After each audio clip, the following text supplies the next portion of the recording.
This is the state of the nation. Evaamu. We are deliberate, we are reasonable, we are uncensored. The state of the nation with Ssali.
This is the state of the nation.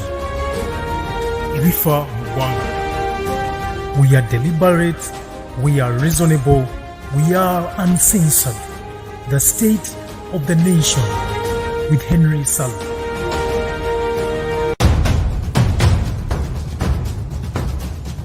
Three, two, one.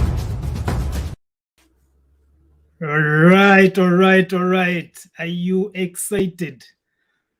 Thank you so much for joining us. My name is Henry Ssali. I'm speaking for the African Alumni Association. Before I start, I want to acknowledge the land on which the University of Toronto African Alumni Association operates. And as always, we wish to acknowledge this land on which the University of Toronto African Alumni Association operates. For thousands of years, it has been the traditional land for the Huron-Wendat, the Seneca, and the Mississaugas of the Credit. Today, this meeting place is still home to many Indigenous people from across the Turtle Island, and we are grateful to have the opportunity to work on this land. As most of you know, we have a special guest. The University of Toronto African Alumni Association is here to educate. We do not endorse any political interests of any of our guests. Our duty is to educate, to provide you with information so that you can make insightful decisions. Tusomesa busomesa. Omulimu gwaffe gwa kubasomesa. Kubaleetera abamanyi babasomesa. We do not endorse any interests. Buli gwe tuleeta tuba tumuleese tumuyigireko naye atuyigireko. We question questions. We interrogate ideas. We interact with all people, those we agree with and those we may disagree with. We do not discriminate in sharing ideas. In that instance, we also do not necessarily endorse all the people that we invite on this platform.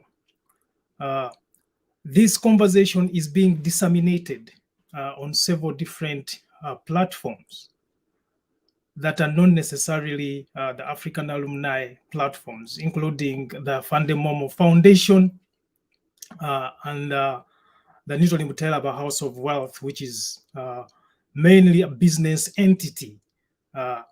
Naye nga njagala okubulira nti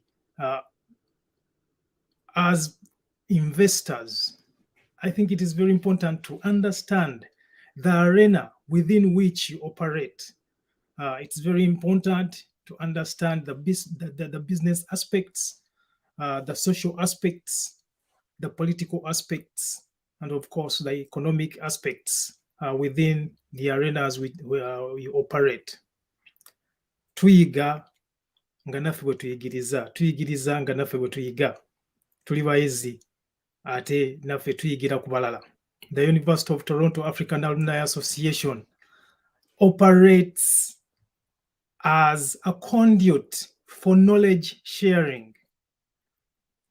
Tugabana bye tuyiga. If you want to go to the university will come to you, and we shall use so many different entities of so many different dynamics to engage with each and every one.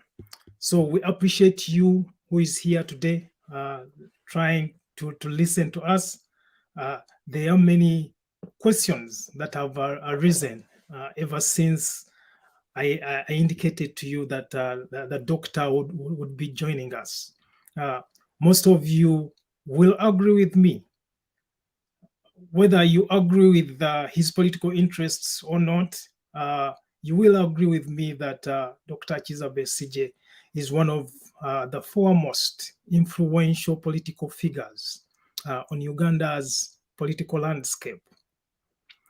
He probably also knows Mr. Museveni or President Museveni far better than any other politician on Uganda's political landscape.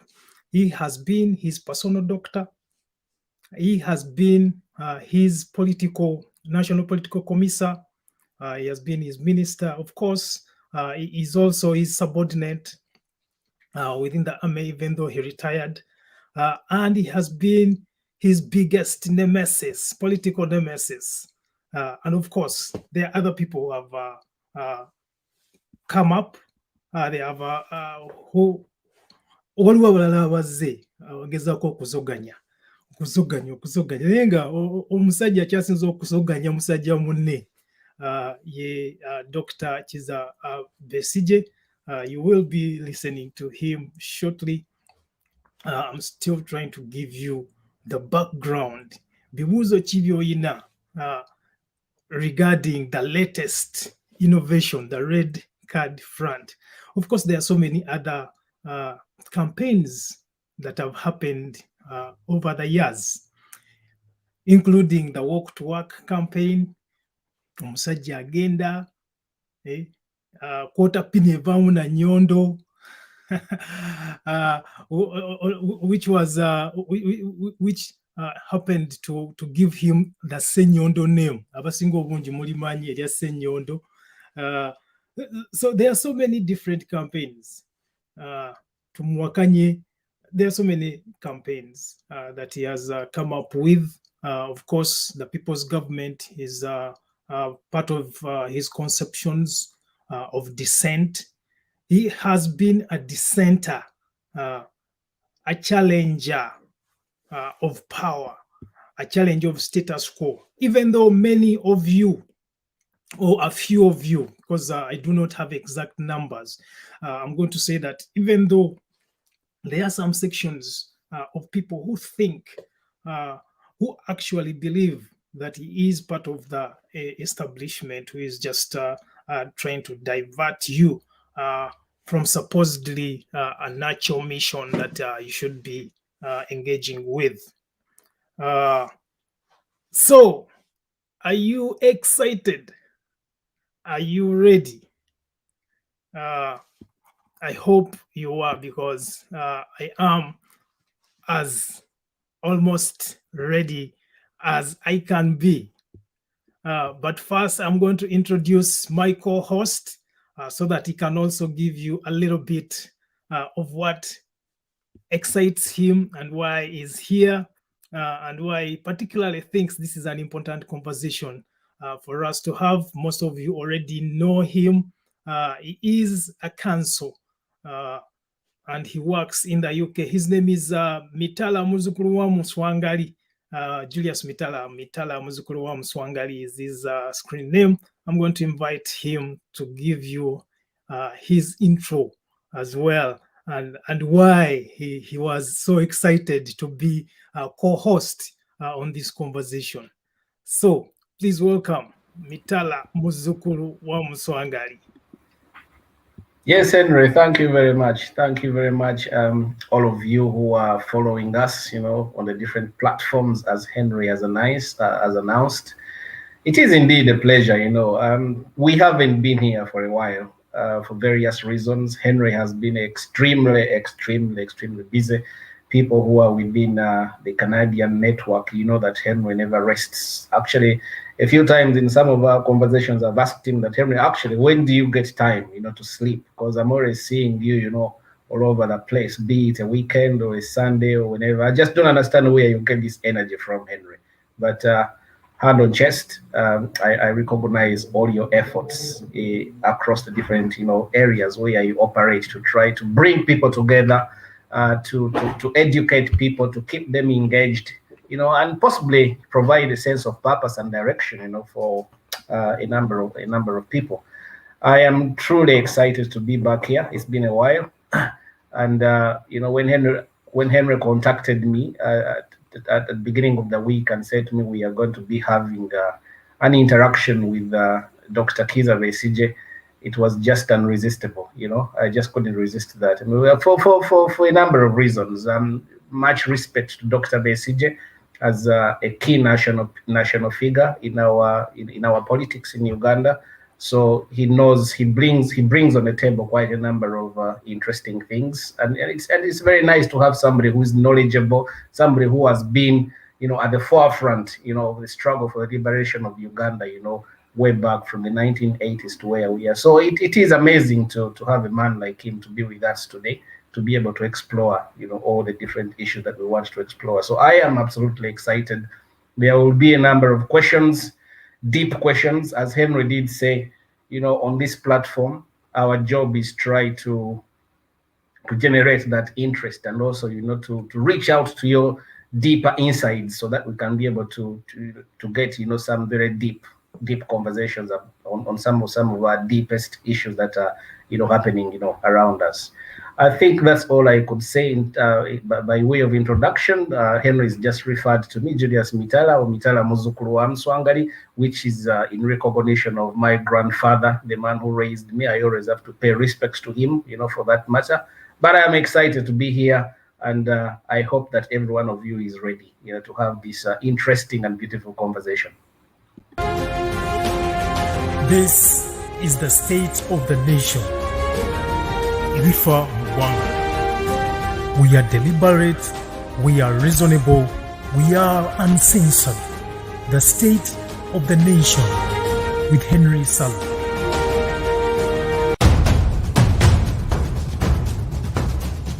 Three, two, one. Toka kwa barabara, Besigye ameingia, toa basi yako, tunataka kifunguo. Toka kwa barabara, Besigye ameingia, toa basi yako, tunataka kifunguo. Hospitali shoti yame kutozifire. Hospitali shoti yamba mashobero gafire. Hospitali shoti yamba marwaro gafire. Hospitali shoti yambe abahingi ne barira. Dokitari shoti yambe abashawo ne barira.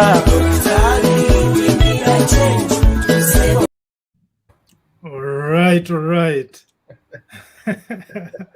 So this is very funny. I have a personal connection with that song.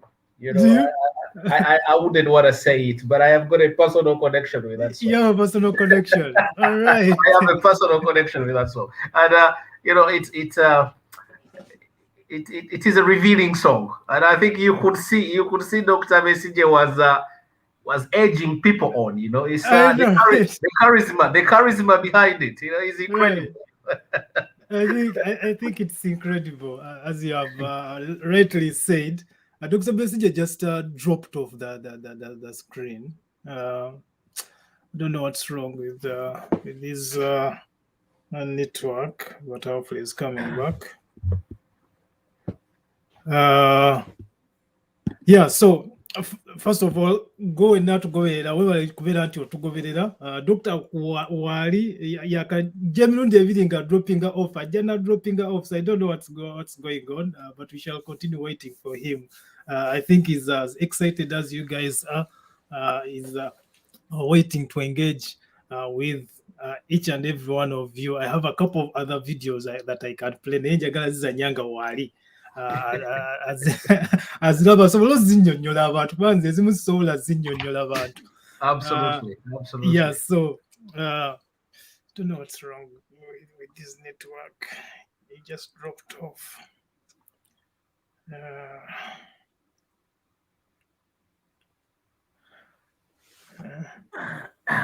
We don't. I don't wanna lose my momentum. I know no one wants to lose that momentum. Gets back.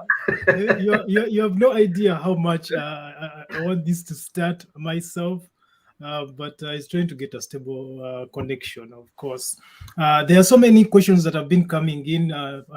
For example, some people are asking me how come I haven't invited Kyagulanyi so that he can speak with him on the platform, or any person from the NUP. I have actually invited some of these folks. They just haven't considered the opportunity yet. I have invited Honorable Semujunganda. Is still evaluating the request. I have invited Honorable Muhammad Nsereko is still evaluating the request. I have invited Honorable Numbers, I believe, but I didn't get a response back from. Balance the boat, Henry. I'm trying to balance the boat.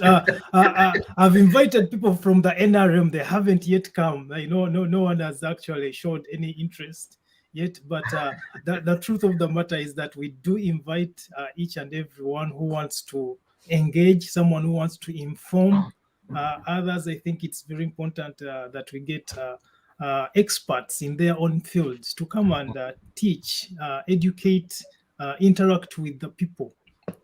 I think that's very important, because and I think that is our responsibility.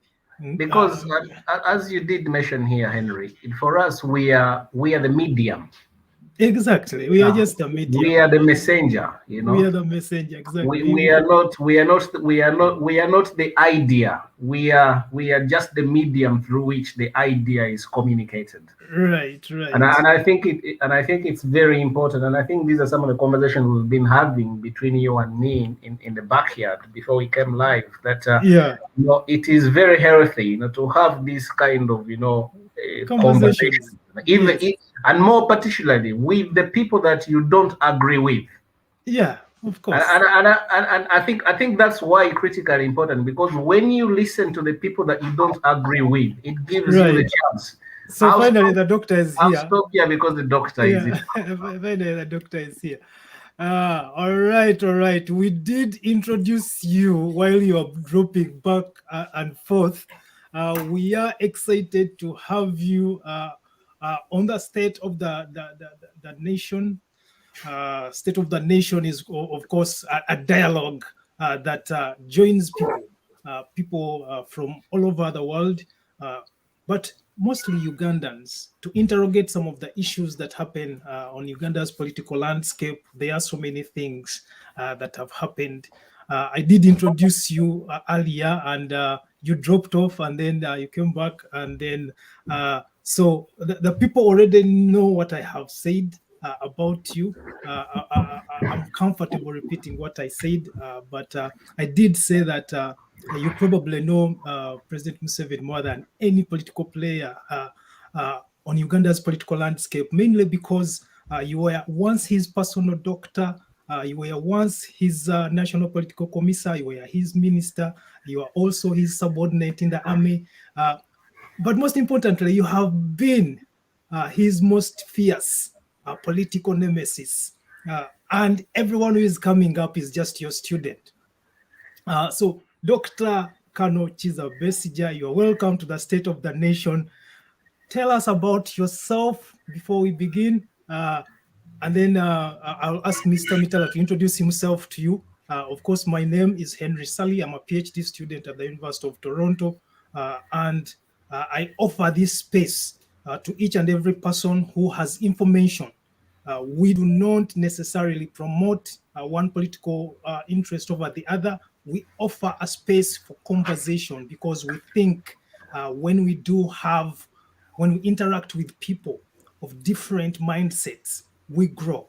So Dr. Kizza Besigye, welcome to the State of the Nation. Tell the people why you are here today. Thank you very much, and a very good evening from Kasangati, where I live here in Wakiso district. It's a rather warm evening. Maybe it will have a downpour tonight. Very sorry for the technical challenges that we experienced in trying to get into your studio this evening. It is indeed part of the grapples that we have to run around with, because I had to change internet sources a couple of times. And this is because quite often they are interfered with from my neighborhood. I do not know how much time you are providing for this interaction, so that I can stick within the time that we have. So we can go for another maybe 70 minutes if you have the time. I think Yes. I blocked off enough time for us to have this conversation, because the last thing I want is for people to leave without having gotten the gist of what you have to provide. Yeah, so for me, I have the time. First of all, you asked me to introduce myself, as indeed I believe I have been rather notorious in the public arena. So possibly most people have an idea who I am. Originally a medical doctor, trapped in politics because of the troubles our country has gone through. I was at school during very troubled times when the first government of post-independence government was overthrown. I was in Kampala in 1971. Most of you, I believe, were not born by then. And I was in Kampala in 1979 when that government of Idi Amin was also overthrown. I was completing my university education. And, you know, we were very excited at that time, and we thought that Uganda would have a new beginning, but it was not to be. That transition of the UNLA fell through. But it was during that time that I got in some way involved with the politics. I had never been political at all in my entire life. In fact, not only political, but I had never even been involved in any form of leadership activity. I never was a leader or sought to be a leader as a student at all throughout my entire education life. But after university, we thought that maybe it was worthwhile trying to add our voice, at least to add my voice in the reshaping of the country post Idi Amin. And at that time, I joined that's when I joined a political platform, a new political platform that was, in fact, originally thought of as a third force, because as you may know, at independence, there were really two forces, the UPC-KY alliance and the DP. And in the course of time, of course, KY was, you know, destroyed, and by 1980, it had not been available for a very, very long time. Though in 1980, a new party, maybe along the lines of KY, which was the Conservative Party, was formed. But still, there were really two protagonists in the politics, the DP and the UPC. And some of us young people who had never been members of any of these two political forces thought that maybe we would do well with the third force that did not have the baggage of the pre-independence politics and the immediate post-independence politics that had polarized the country rather badly. And so we were thinking of a third force, and the third force idea eventually crystallized into a political party that then Mr. Museveni came to lead, which was called the Uganda Patriotic Movement. And I therefore, in 1980, subscribed to that party, campaigned for it, and as you all know, that election was very, very problematic. In fact, very much similar to the elections that we have had since. And so the military was very much involved.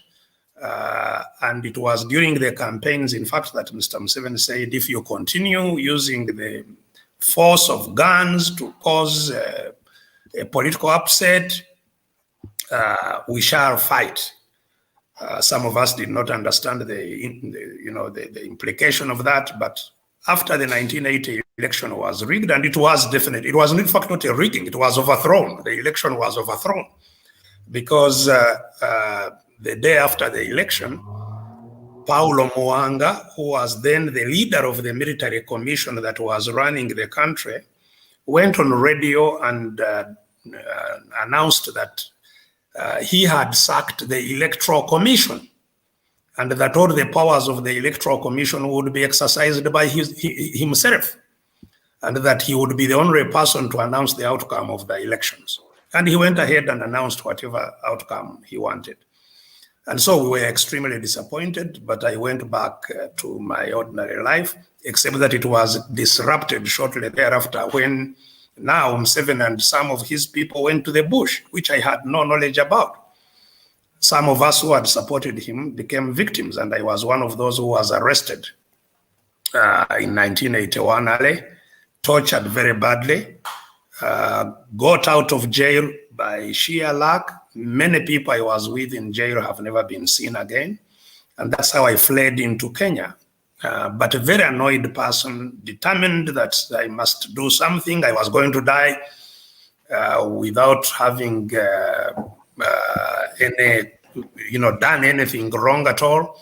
And that therefore maybe I should die doing something to permanently have a country, put our country on a sound footing where citizens have rights and where we can be treated with dignity. So eventually, after about 1.5 years in Nairobi, I went and joined the Bushmen, and we went through that war, which is a horror story. It was a very difficult situation, but by the grace of God, we prevailed, and in 1986 came into government. So 1986 and the National Resistance Movement was supposed to be a transitional arrangement. As you may recall, indeed, NRM was a combination of Museveni's group and Yusuf Lule's group, which was called UFF, Uganda Freedom Fighters, and the Popular Resistance Army, united to form the National Resistance Movement as a transitional mechanism to remove the military, what we considered was military rule that usurped people's power in 1980, and reorganize the country, have a constitutional process that establishes how Ugandans want to be governed, and then have free and fair elections after the transitional period, which we had indicated would be 4 years. And the problems began in those 4 years, because then it was very clear that some of our colleagues had no intention of undertaking what we had promised. And so we started, squabbling within the NRM, and that conflict, I think, came to the public around about the time of the constitution making, 1993-94. We had a lot of disagreement in the CA, which I later on wrote about in a document that started my now open contestation with Mr. Museveni. In 1999, I wrote a document talking about how the struggle for a transition had been overthrown, had been sabotaged, had been subverted by Mr. Museveni, and how we had gone back right into another dictatorship. And of course, when I wrote that document, he ordered my court-martialing. He ordered that I become court-martialed because I had written something controversial while still a serving officer of the UPDF. And those of you now who have been following the politics will maybe be aware of what happened subsequently. That contestation is what eventually started my open challenge in 2000, when I declared that I would contest against him. I don't have much time to go into the nitty-gritties of that. Some of it has been written on by some journalists. Regrettably, I haven't written my own story or published my own story yet. By the grace of God, I will at some stage. But I did not intend to contest in 2001. We had a candidate, those of us who were protesting the continuation of Museveni's rule. And at that time, my candidate was the Honorable Jabeli Bidandi Ssali, but who at the critical moment developed different ideas, said that since Museveni was going to have a last term, it was maybe not necessary to challenge him in 2001. We should wait and he serves out his last term. Although it was very clear that there would be no last term from what had been happening prior to that time. And so we disagreed, and in the process of which Mr. Museveni, I think, learned of my hard line and decided to arrest me. And the declaration that I was going to contest against him in 2001 was actually to preempt the arrest, so that he arrests somebody who has already publicly declared that they are going to contest against him. But that is, I think, not that is my story. It is a long story. Hopefully at some stage I will write about it. I think now where we are is to examine the story of the country. The country, Uganda, as all of you must be aware, was an artificial creation by force of the British, or the Europeans, if you like to generalize, who destroyed our naturally evolving nations. So Uganda is a multinational country. We had different nation states within Uganda. These nation states were forcefully, were destroyed, were overrun, and a new artificial state called Uganda was created and run, therefore, by force for about 70 years by the British. We became subjects of the British monarch. We lost our citizenship and became subjects of the British monarch. Now, that's where, if you want to understand the situation we are in today, that's where you must begin. That, first of all, our nations were destroyed. They are still there, but they were destroyed. And if we want to pick up our pieces, we must relocate there where Uganda comes from, because we did not become a nation by consensus, by willfully saying, okay, we want to become a nation and this is how we will. That's what was attempted at the London conference in 1960, ahead of the 1962 independence. And it was a fragile agreement because it was negotiated abroad. Many people were not consulted. There was the consultation time was, but nonetheless they cobbled together what became the 1962 constitution. That constitution, which if you like, you can consider as the only agreement that Ugandans, the different nations of Uganda,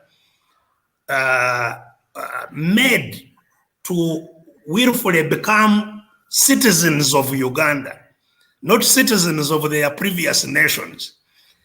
Now, that independence constitution, regrettably, as you all know, was attacked and overthrown by force of arms again. Yeah. So what had happened at the creation of Uganda reoccurred when now the independence constitution was overthrown in 1966.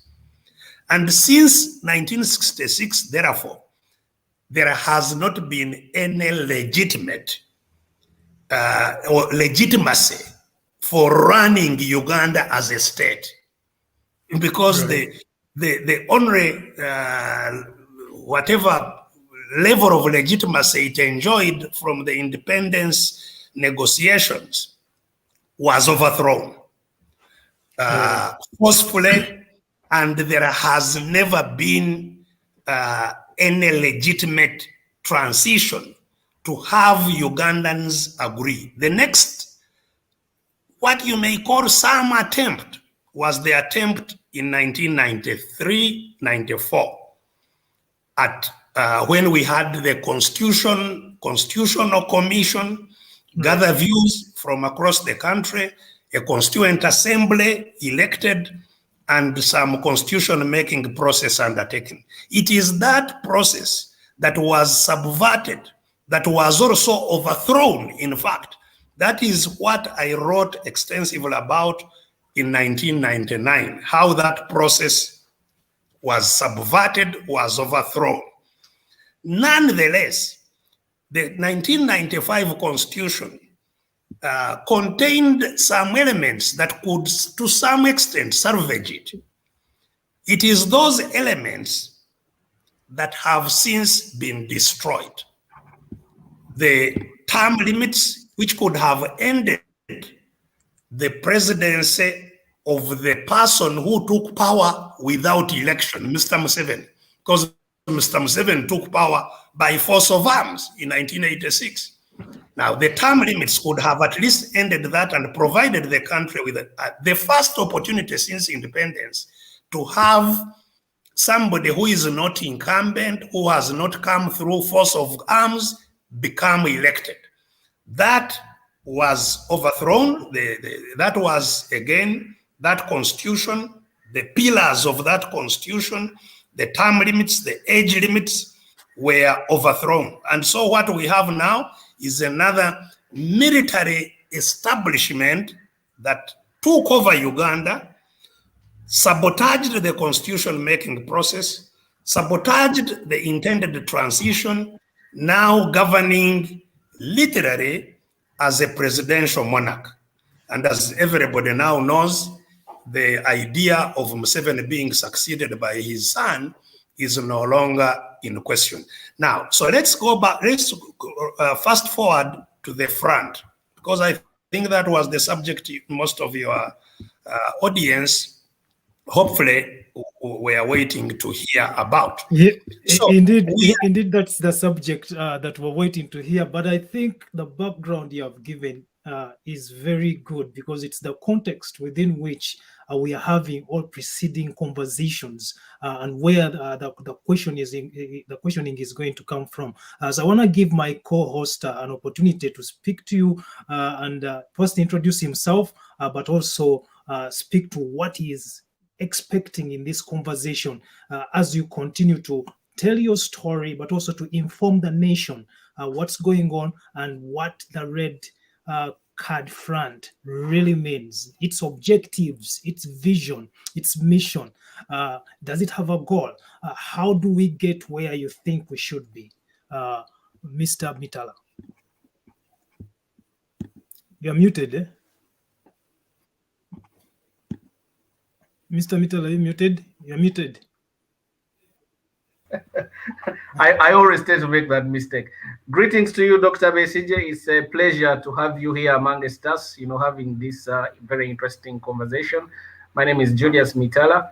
I live in London, been living here for a while. I am legally trained. I worked for a number of legal firms around London before I went into legal administration, and that's where I sit at the moment.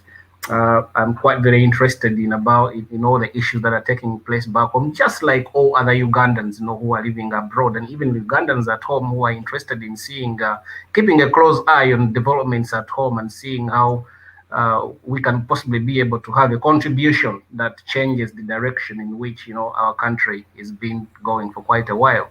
So I'm really pleased to be here with you. And I want to thank you for that background information that you've provided. It's very rich. It's very informative. I've always had the view that the history of Uganda, for most people, especially people of our generation, tends to begin to consume the history of Uganda from around 1986, because that's what most people within this generation seem to understand. And I think when you start from 1986, then the problem is that you miss quite a chunk of our historical perspective. And without understanding that historical perspective, I think the message can become very confused and very dilute. So I think Dr. Besigye providing that background information is very useful. Without going into much of what Dr. Besigye has said, I think for me, the key thing, the key issue of interest here that I've had, he touches on the issue of transition, which is a very interesting issue, because let's face facts. I think a lot of people, I don't know, I wouldn't say that the majority, or maybe the majority, but I think there is now a consensus that we are at crossroads as a country. And in terms of this transition, I think it's also now very obvious that, at one point, whether people like it or whether they don't like it, President Museveni is going to have to think about, how he's going to leave power and where he's going to stay and what's going to happen when he has left power. There are certain things that you cannot really run away from, and one of those things is age. We all work. Dr. Besigye has been in work. Henry, you've been in work. Many people have been in work. It's just a matter of time. It comes to that point where, you feel you want to take up, the backstage, to retire, to go and do other things, and maybe stop being at the forefront, but also be able to, consume some of the things that you've put together during your hard-working days. So I'm pretty sure that Mr. Museveni is thinking about these things. When he looks himself, when he assesses himself, he must be looking at these things, and just like everybody else, he must be thinking about this transition. So that issue of the transition is a very interesting topic, and I think I would like us to explore a little bit more about that. I think the difficulty here we have is that, transition governments, and as Dr. Besigye puts it himself, the transition of 1986 was hijacked. So when we talk about the transition here, which we are all preparing for, or where all our focus seems to be, how then can we be sure that that transition won't stall, just like the 1986 transition stalled? So those are some of the things that possibly we'll be exploring. But I am really excited, and I think Dr. Besigye brings on the table, this very deep, rich, detailed kind of insight that a lot of political commenters and political actors possibly they don't have to be able to share with the general public. So that's what I would say on that, as we do explore the discussion and take it a bit further. But thank you, Dr. Besigye, for even agreeing to come and sit on this discussion. You must be assured that lots of people, especially people in the diaspora, and possibly not only in the diaspora, but people across different areas in Uganda, they are interested in this conversation. It is an opportunity. And as I was saying to Henry just before you came on, that for us, what we provide here is we provide the medium. We are not the idea, but we provide the medium, and we do not take sides. We are not saying we support this one or we support this one, but it's very, very important, especially in this day and age, that we engage in these conversations, even with people that we don't agree with. And I think lots of people have talked about dialogue. And I think everybody needs to emphasize that concept of dialogue. We can have a conversation. It doesn't have to be a deadly conversation. You persuade me, I persuade you. I'll persuade Henry, he will persuade somebody else. Can I persuade Dr. Besigye? Can Dr. Besigye persuade me? I think that's really the path we should be taking. This idea of crushing people and finishing off people and doing this and this is just not healthy. It doesn't add anything of substance to our national conversation. So I think for me, those are the issues that I want us to explore. Of course, as we learn a lot more about the red card, and I think that is another, interesting area. When as I was doing my background preparation, the term red card instantly reminded me of the days of Dr. Paul Semogerere. He used to have his red book. I don't know whether Dr. Kizza, you may remember something similar. Dr. Semogerere used to tell us back in the years that he used to have his red book where he used to record all these anomalies, all these crimes and atrocities and excesses. I hope that one day before Dr. Semogerere is too old, or maybe he's out of this world, he might possibly be able to share some of those insights. And I think I would also encourage you, Dr. Besigye. You've written, you've spoken, you've done everything that could possibly be done. But also, it's also important to record that those ideas, in black ink, so that there can be a proper point of reference for people who want to understand this conversation and understand it in greater detail. I think that's what I could say on that. All right, and as you finished, as you can see, Dr. West just dropped off again. Of course, there is a lot of interest in this conversation, which means state interference is inevitable. There is a lot of information sharing here, This is not your regular TV station where the conversation is often interrupted with adverts or commercials or other speakers. When you get a person of Dr. Kizza Besigye's caliber and the kind of information sharing that he's willing to engage with, the content, whether you agree with it or not, but I think people have the opportunity to interrogate that information and decide, think for themselves, is this right? If it's not right, what is right? Where does he get this information? So to do more research on the content that he's sharing and pretty much ensuring that we are giving each and every person who is willing to engage in a genuine conversation regarding the state of the nation, regarding the state of Uganda, and understand what is really going on and where do we go from where we are. We are at section A today. How do we get to section B? How do we get to point B? What do we need to do? Who do we listen to? Do we have to agree with everything that is being said? I think not. Do we have to listen?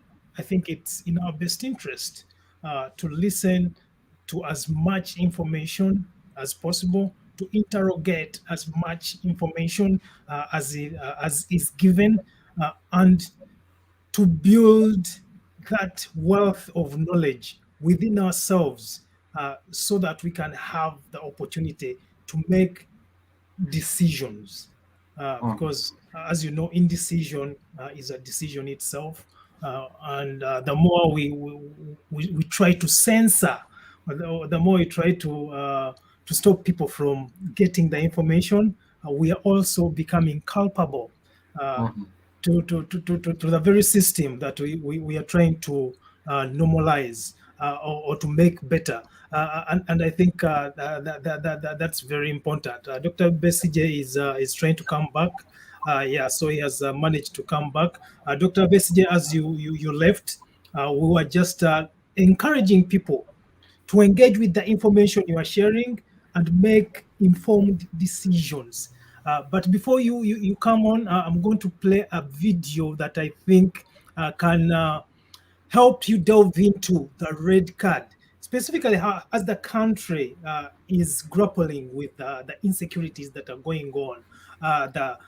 We talked about Mr. Obote abrogating the constitution, but there has also been a lot of constitutional raping that has happened in the last 7 terms of President Museveni.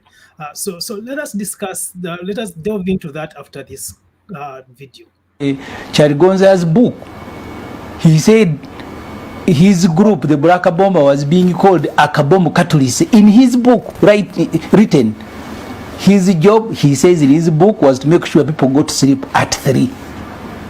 Read Pecos Kutesa, who at one time said he went to bomb a fuel depot in Namwongo, Agip, that the only reason it did not explode, there was no fuel.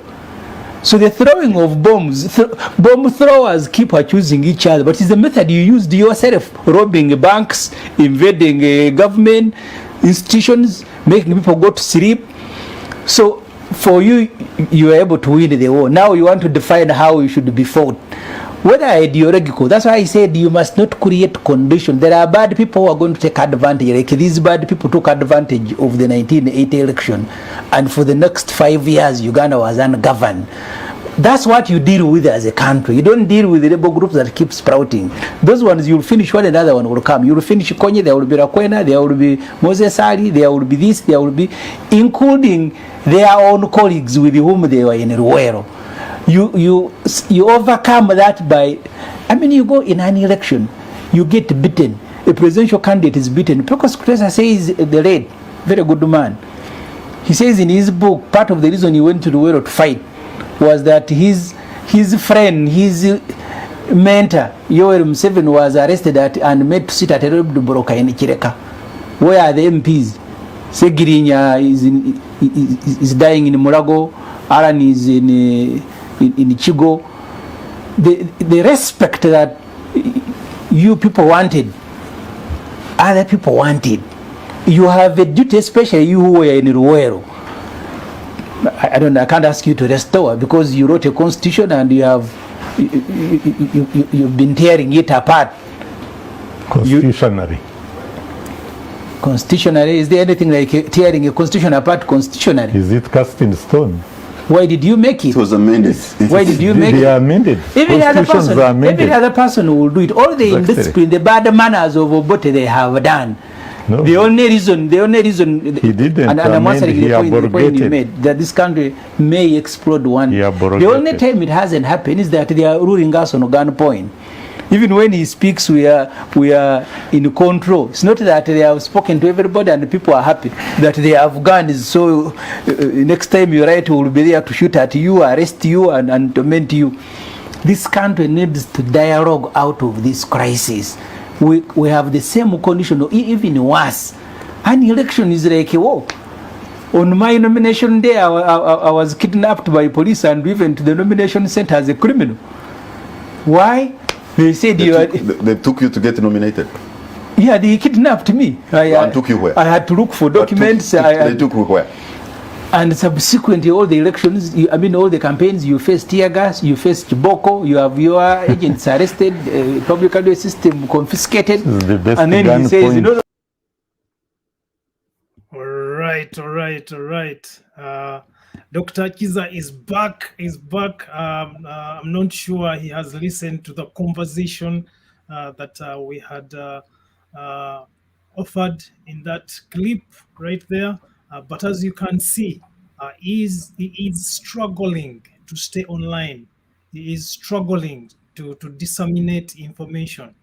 He is struggling to share with the country what is going on and what we need, the information we need to interrogate the issues that are affecting Ugandans at large, both at home and in the diaspora to an extent, because everything that happens at home indirectly affects us in the diaspora, whether we want to agree with it or not. I think you can agree with me that when your family is struggling in one way or another, you struggle either emotionally or you struggle in one way or another. So I think it's very important for us to engage with this information. Amawulire gonna ge batuwa okusomesa kwonna kutufuna tulabe engeri ki gye tuyinza okukola ki okuyiga kiki kyoyigamu kiki kyeweetaaga okukola decisions zoyagala okukola. And in that case, I also want to stand with everyone who is celebrating a life that was lost last November during the election massacre that happened in November last year. We stand with the families that lost their loved ones. We stand with each and every person who was injured or tortured during that day. And we pray for you. We feel you. We understand. We don't really understand your situations, but we empathize with you. We empathize with your families. Mwami Mitala. Ebikubigenda mu maaso obirowoozaako ki? Conversation ya Dr. Kizza ogirowoozaako ki sofa wano wetuli nga wetumulinda akomewo tujoyininga. Njagala n'okwebaza buli muntu yenna atugoberera nti weebale kuba nti oli naffe olwaleero Dr. Kizza waali agezaako okulaba nti addamu okutwegattako ababaddewo earlier baamulabye. Like I said earlier, this conversation is an educational process. We are here to provide information for you. Nkitegeera tuli wano kusomesa ggwanga n'abalibeeramu. Mwami Mitala. I think it's we have been done a very huge disservice by not being able to have a stable connection so that Dr. Besigye can be able to explain in great detail what this red card phenomenon actually means, the red card front. I think I am interested. Over the years there are so many political actors, political agents that have come on the scene. We can name or we may not name, but we know. And I think you heard the background analysis of Dr. Besigye as he took us through from the 1960s, 1980s, the 1990s, and so forth, and where we are. I think different agents have come and gone, but I think one of the things that cannot be underestimated is that there will probably not be another political agent, another actor in the Ugandan context who has had or who would be able to have as much influence as the influence that Mr. Museveni has had on Uganda's political structure. Not only the Uganda's political structure, but also economically and socially, basically the entire setup of the country called Uganda. I doubt that there will ever be another leader, another president, another political agent who would possibly be able to have the same influence, the same power, the same kind of force that Mr. Museveni has had and he has enjoyed, in our political setup. So really understanding all these forces that are coming up at different times is really important. But I think for me, the question that I would really want to answer, or maybe the question that I would really pose for myself is that, what do these groups, what do they really propose, especially in terms of the transition that Dr. Besigye has thrown into the pot? What do they really propose? What is their agenda? What do they bring on the table? How are we going to be able to shift the conversation, from where we are and take it to a more positive, kind of direction? And with those questions, let us give Dr. Besigye an opportunity to speak, because his network is being interfered with at the government's will. So, Dr. Besigye, welcome back. I'm not sure if you saw a part of that conversation that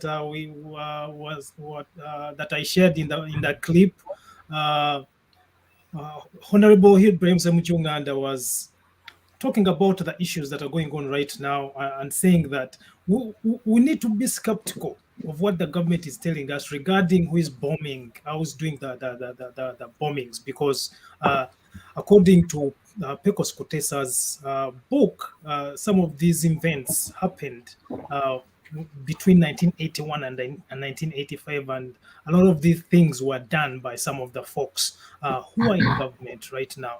So I'm going to give you an opportunity to go ahead and speak to the events regarding that video, but also open up in regard to the issues or the objectives of the red card front. Dr. Besigye. Yeah, so thank you very much. And again, apologies for the troubles I'm having connecting with you. You see, to understand what is going on, you have to understand really the anatomy of the political system that we are dealing with, and the political systems indeed that have occupied our space in Uganda. And I told you that history precisely to give you an insight into what we are dealing with. Because you see what happened to us at independence, the crashing of our nation states, the domination by force is what we are still grappling with. What only changed is the characters that dominate us by force. But the system of governance where citizens are captive to those who have the force of arms has never changed. And this is an area, where we need to have some kind of a consensus, because up to now, there are quite a number of political actors who don't seem to get it, that the political challenge we are grappling with is fundamentally one where we really have no citizenship, where we are captives, where we are subjects of those with guns who exercise all power and authority. You see, so when we became subjects of the Queen of England, it meant that the Queen or her government had all power of decision making in Uganda. Policy making, decision making, what happens, how our wealth is managed was controlled by those who had power. We had no power over our wealth, deciding how we are governed. We had no power of judging even what is wrong, what is right for us. Power of adjudication. Up to today, that is the case. You know, so when you talk about having a parliament, some people take the parliament seriously, that we have a parliament. That is not the case. Because parliament would be the supreme organ of the state. If power belonged to the people indeed, and they are exercising it through their representatives. That is not the case. The case is that all these are facades, you know, which are just put there to facilitate, create an impression that we have courts, but courts really don't have power.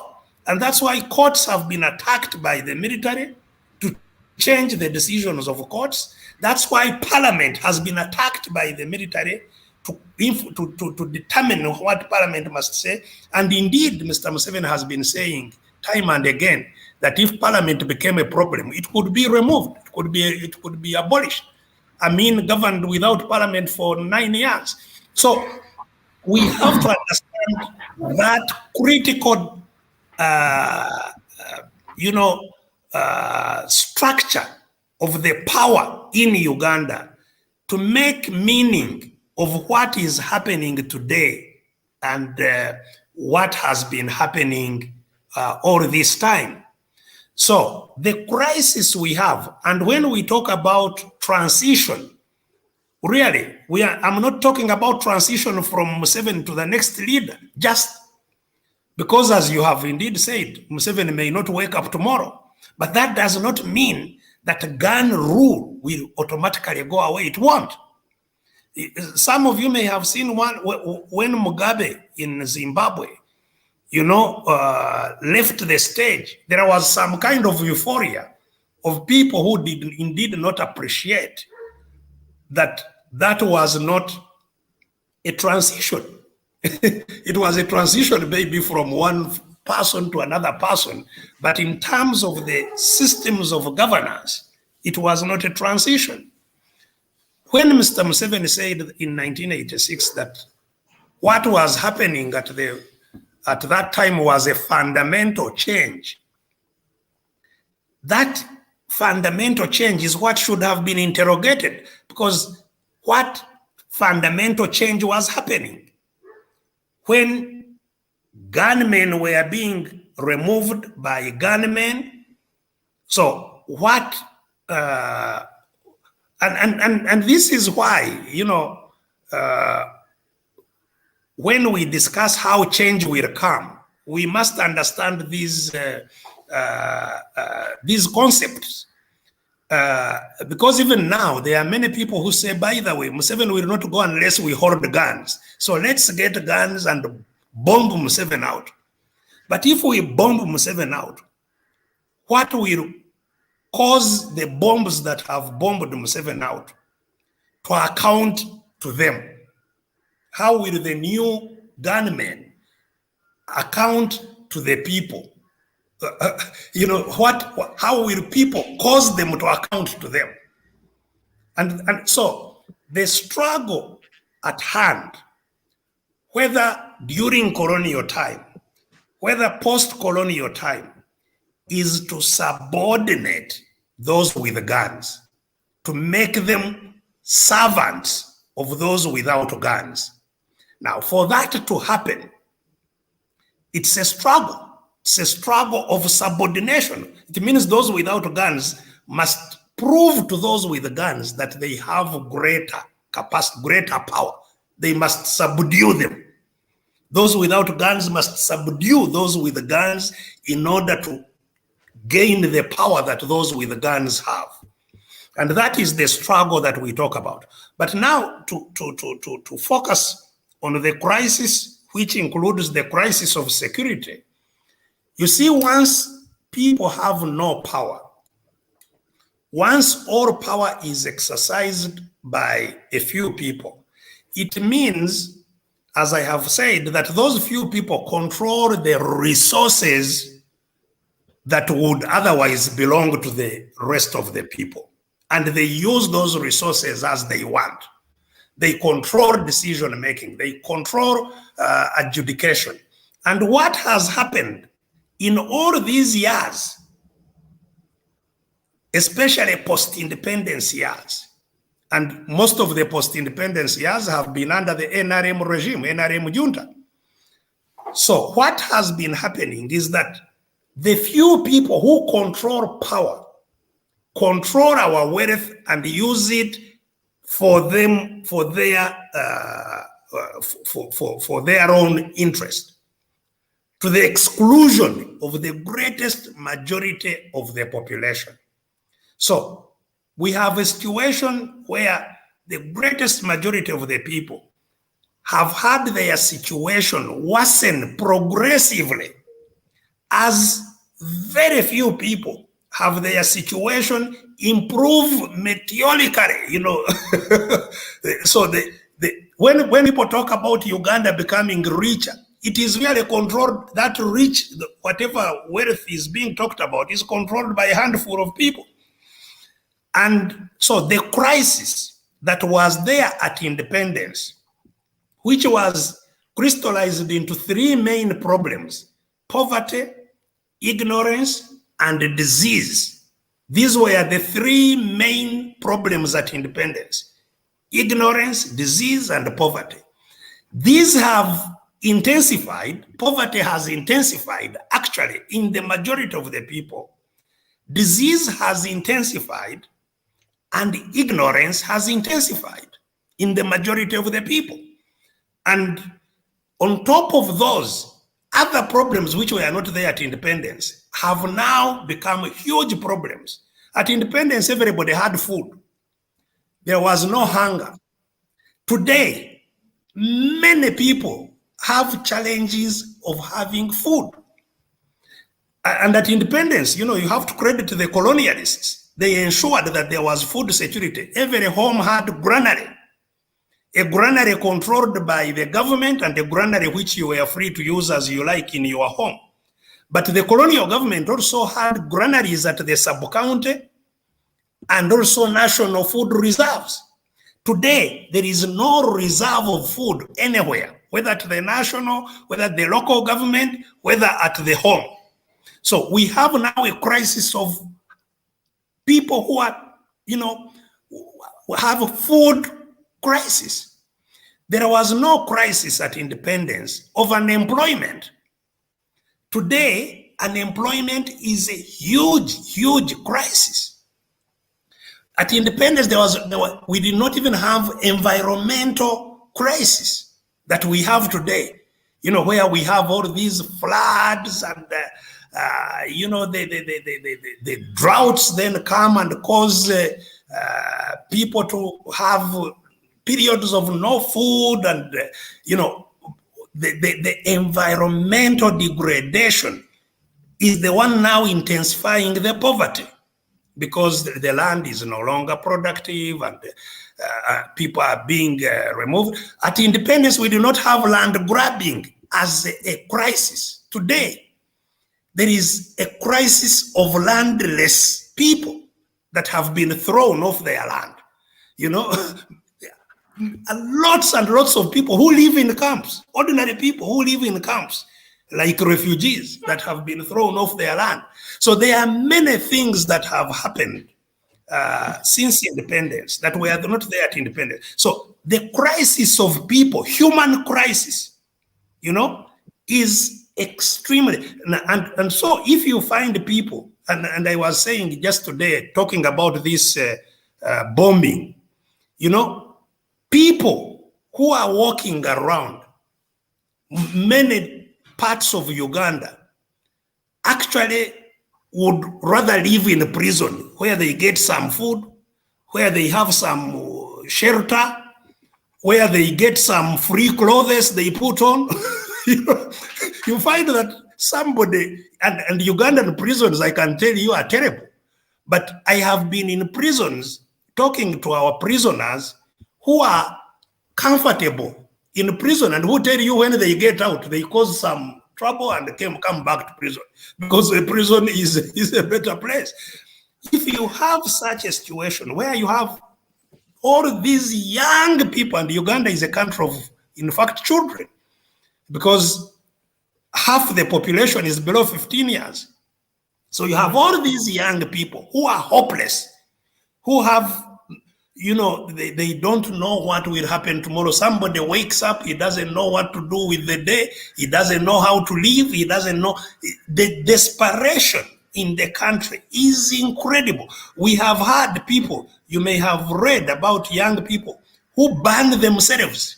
There was a young boy in Masaka, Hussein Warugembe, whose border was captured. And this was the only thing this young man had in all his life. The policemen were demanding 150,000 shillings to release it to him.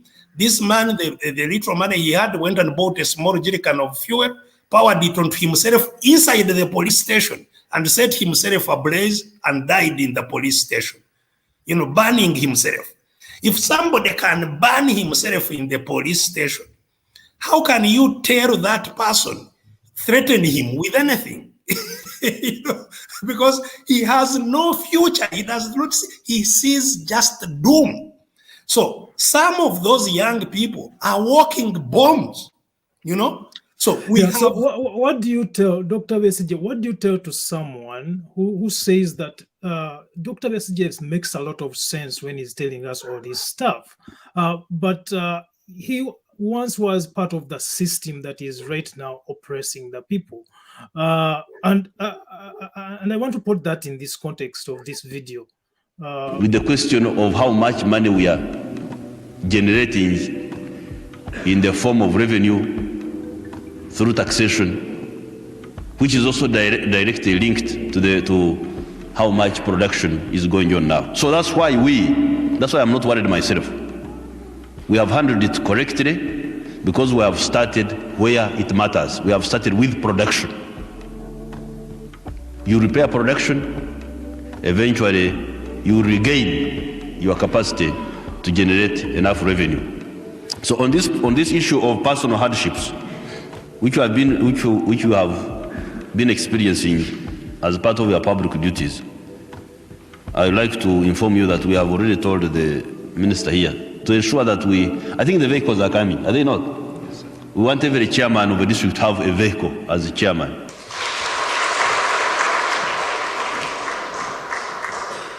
The minister says they will come in about a month's time. And then I'm also trying to work on the issue of bicycles. I think each chairman of the Gomborora and Muruka should have a bicycle, because that would also, we shall try to solve that problem. It has taken a long time also, but I think it will be solved. How do you respond to that?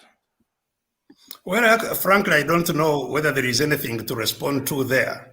Yeah. You see, some of the political actors have been questioning my participation in the liberation struggle of 1980. That struggle was perfectly justified. Right. I have told you that I went to the bush myself, following survival of being killed in detention, illegal detention, because where I was being detained, I was actually at the Uganda Conference Center today. It was not a gazetted place. The torture chambers were in the Hotel Nile Mansions, as I have told you, many people I was with in prison have never been seen today.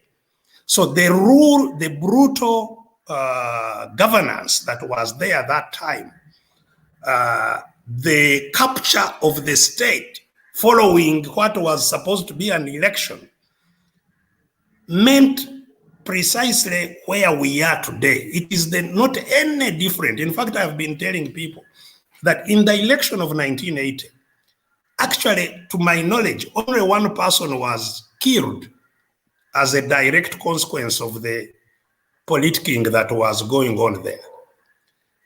In the elections we have had since, every election is like a war situation where many people die. People have been gunned down in front of me, like what happened in 2006 at Bulange during the campaigns, when, you know, that fellow called Magala opened fire and killed people in front of me. And you know, they were lying on the floor covered by my posters. Those are the elections we have had since. So if the election where one person died started the war, you know, because of the lack of credibility, usurpation of power of people. So that war, the post-1980 war, to my mind, was justified. What we didn't know then, which at least for me, I gained the experience, which I could have only gained through being part of. Yeah. I gained the experience that if you use guns to fight gun rule, you don't cause qualitative change. You cause a change of regime, but you don't end the gun rule. And so, though the war was justified, the failure to get a transition was not surprising, because we used the wrong means for the right objective. The objective of getting the transition was right, but the means to gain that transition were wrong. That's why now, and this is what brings us to the red card front. To the red card front. So what we now advocate, based on our experience, but talking a little about the tape you played. So I was legitimately a post-war actor.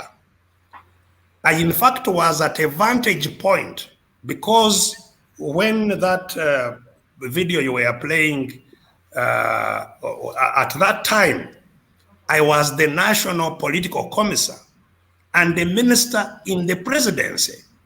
So I was at a very vantage point to see the sabotage of the transition process.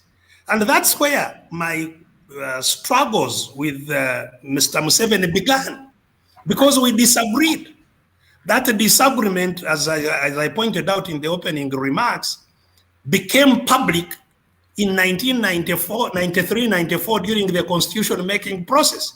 But it started in 1988 when I became the National Political Commissar. And in 1990, I was sacked from government. So I was a member of the government for 4 years. And by the way, the transition was supposed to end with those 4 years. Yeah. And because of that disagreement, I was summarily sacked. I even never handed over my office. I went to the office and found a letter written by Dr. Samson Kiseka, who was prime minister then, telling me to leave office immediately. Of course, I laughed. I knew Samson Kiseka, that was not his, he was writing as prime minister, but the orders had come from that one who had the power. So the thing is that unless, so if you use guns, power rests with the gun commander at the top.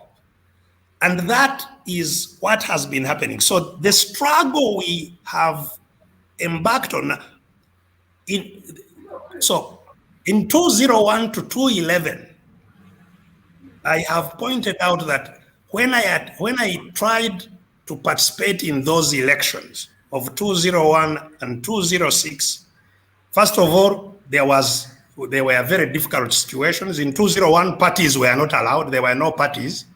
So every candidate would have to contest as an individual. And I told you also in the opening remarks how I, by accident, became the candidate only 3 months to the election. Yeah. And so, although I was very surprised by the level of discontent that was already in the country by that time, because even in 2001, we actually defeated Museveni, except that, you know, having no structures, no capacity to control all parts of the country, we did not gather we even gathered evidence, which we went to court. And as you know, the judges agreed with us, 100%. All the 5 judges agreed that the election was not free and fair. Right. But they did not cancel it. When it came to canceling it, they divided into half. 3 said it can stand, 2 said it should be cancelled. The same with 2006. After 2001, of course, I went into exile. I was for 4 years away in South Africa. I again came back. I was invited by my colleagues to come back on the eve of the 2006 elections. When I came back in October for the elections in February, I only stayed 2 weeks and was arrested. That's when I was charged with treason, with rape, with terrorism, with illegal possession of guns, and I was charged in the military court and in the civilian court. I was eventually nominated from Luzira to become a candidate. I did not get bail until January. And even when I got bail, I was tried for rape up to the time of the voting. I was on trial in the courts. So again, in 2006, it was not possible to know how an election really would play out to dislodge the military regime. But in 2011, I was here for 5 years. Political parties then had been allowed to function or to form and function. We had formed the FDC. We tried all we could to arrange for the 2011 election. And it was the 2011 election for me, which was the watershed, because it proved to me that the elections in and of themselves will not end gun rule. I clearly saw how the electoral process was controlled and manipulated and managed and results announced. So in an election, yes, you may, if you fight hard, you may win a constituency seat for MP, you may become a councillor or even a mayor, but to win power, and I told you that power belongs at the top. It's not in the parliament, it's not in the local governments. Power belongs to the commander who controls the guns that control the country. So to uproot that at the top, I can say to all of you who are listening to me, and I have participated in the most elections, I can claim to have the most vast experience in terms of electoral contests at the presidency. Nobody has contested 4 times. Right. And so I can speak with some level of authority to say that elections in and of themselves will not remove the military rule. And that's what advises us to use other means. And so from 2011, we chose to use the strategy of non-violent resistance to fight military rule in Uganda. So we don't recognize that there is some kind of a democratic process going on, that there is, you know, it may be problematic, as some of our colleagues seem to think, that actually, you know, there is a democracy, it has some weaknesses. for us, we recognize that there is military regime with a thin veneer of civil institutions, and that military regime will not be voted out of office in an election the military regime has organized. So we think that three things should happen. That first of all, we should cause Ugandans to understand what we understand. Secondly, that we should unite all the captives in Uganda, that they should be united into a force that then resists the capture of our state. So, awakening the population, which every Ugandan must have a duty to do. That's why we say change will come through Article number 3 of our Constitution. Article number 3 talks about a situation when constitutional governance has been torpedoed, as we believe has been the case in Uganda. So Article 1, where people have power, cannot function. People have no power. So Article 3 is what empowers every citizen to do everything in their power. And that's why I'm concerned when I hear you fellow Ugandans whom I'm talking to, Bwana Ssali and Mr. Mitala. And Mr. Mitala. When you say for you, you have no, you are neutral. You have no side. I cannot understand you because you cannot be a captive. Because what we are talking about is not partisanship. We can have different parties. I can be FDC, you can be DP, you can be UPC, but we are all captives. So in the struggle we are talking about, there are two sides. Either you are part of the captors, those who have captured the country, or you are a captive. So our point is that those who are captives, we must unite. And that's the idea of the front. For everybody, regardless of your party, come with your party, come without a party, let's unite in a front and say no. Enough is enough. And this won't be the first time, by the way. Some of you have forgotten that the British rule, which I talked about, was resisted without guns. People defeated the British rule without guns. It's only that then, when the guns came up, people's mentality changed and they started thinking that guns are the most powerful. People have capacity to overwhelm guns if they are awake, aware, and if they are organized, united and organized. They can definitely overpower the guns. So that's the whole idea of the red card front. The red card itself is a symbol that we use to, first of all, create confidence among citizens that you can pull out a red card, like this card of mine, and say to a military ruler, your time is out. Time up. That's what this card says. It's time up, out. Yeah. And if, Mr. Museveni was driving from Entebbe to Kampala, and along Entebbe Road, so everybody holding a red card out to him, would he, people are not, nobody is rioting or anything, but everybody is, wherever he passes, is holding a red card to him.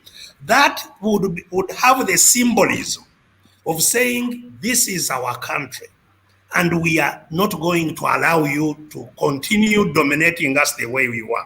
But that's not the only action we can take. Now, once we are all awake, united, and ready to take actions to stop these people, we can stop them in 1 week. There would be no regime here. Let me give you an example.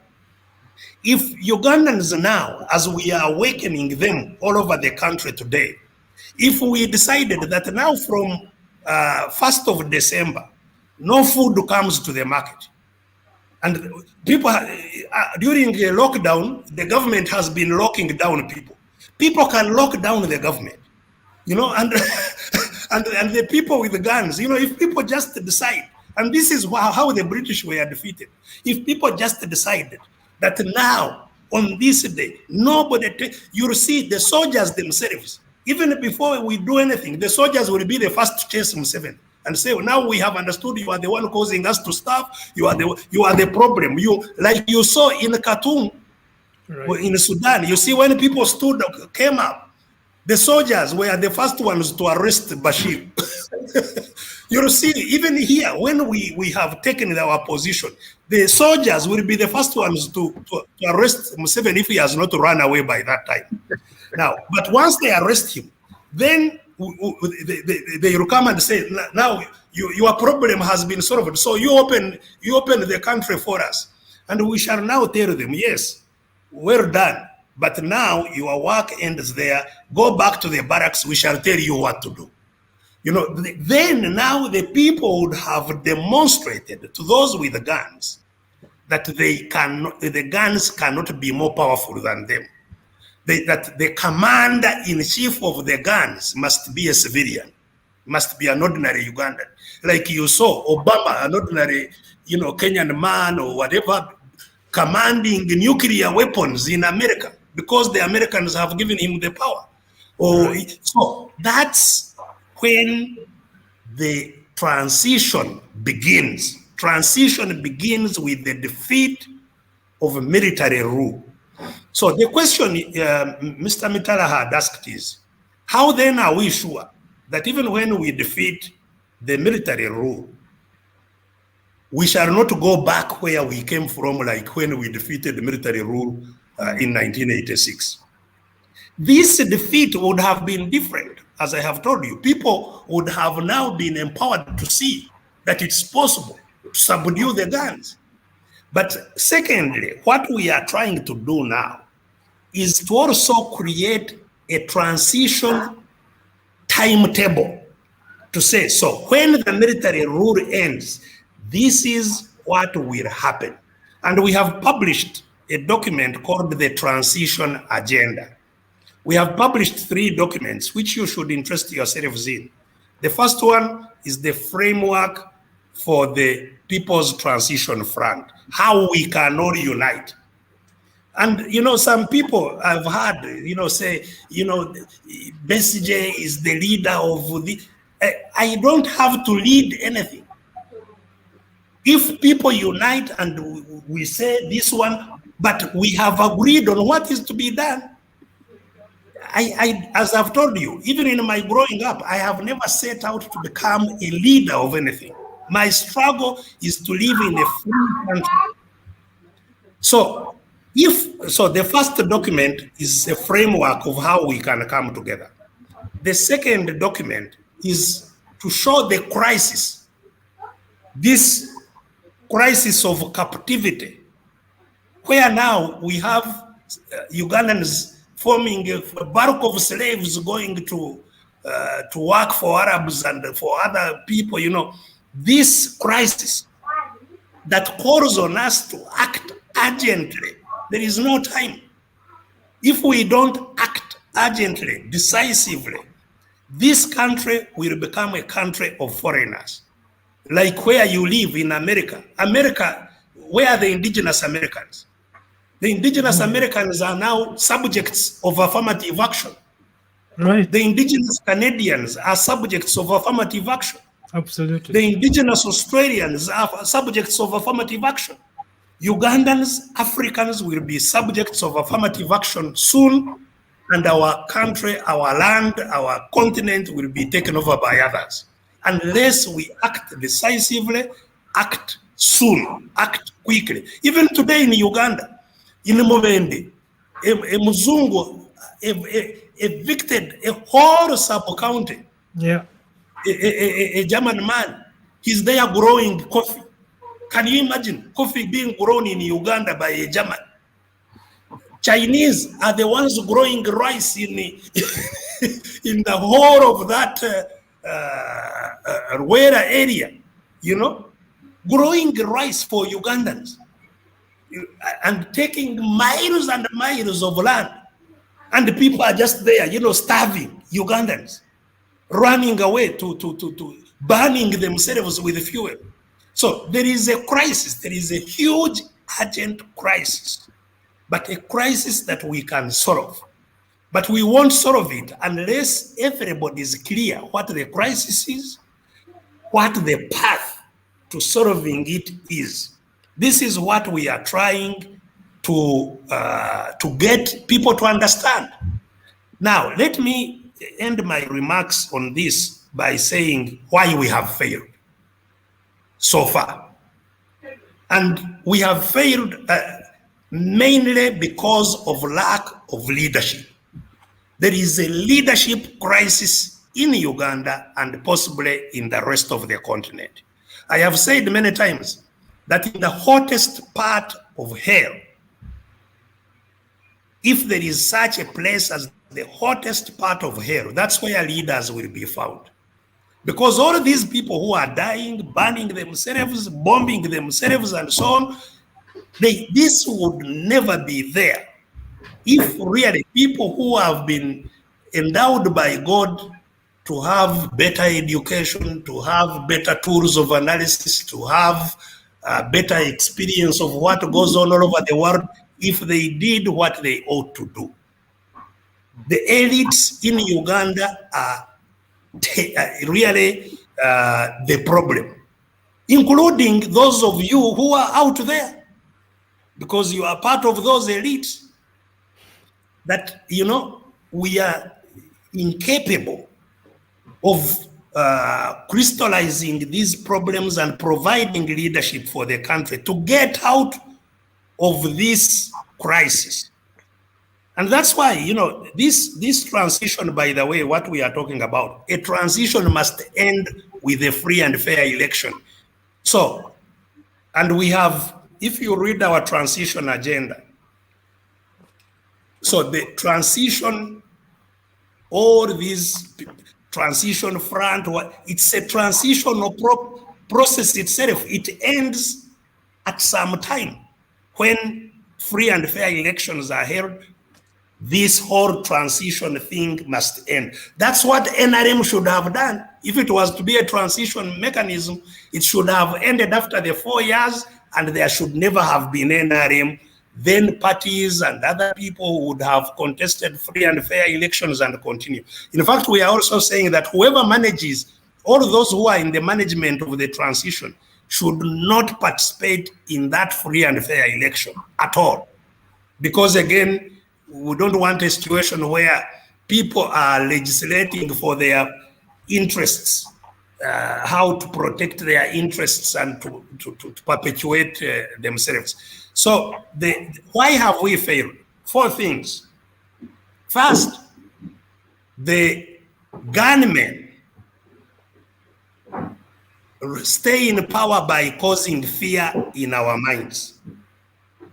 And the most fearful for themselves are the elites, who don't want to be arrested, don't want to be inconvenienced, don't want, you know, they want stability for their own lives and, you know, drive their children to school regardless of what is happening in the country. And as long as they are able to go to the markets and buy some food and say, well, why? You know, without caring who will change that situation. So fear. And we have fear because we have no confidence in ourselves. Fear is the opposite of lack of faith. We have no faith in ourselves.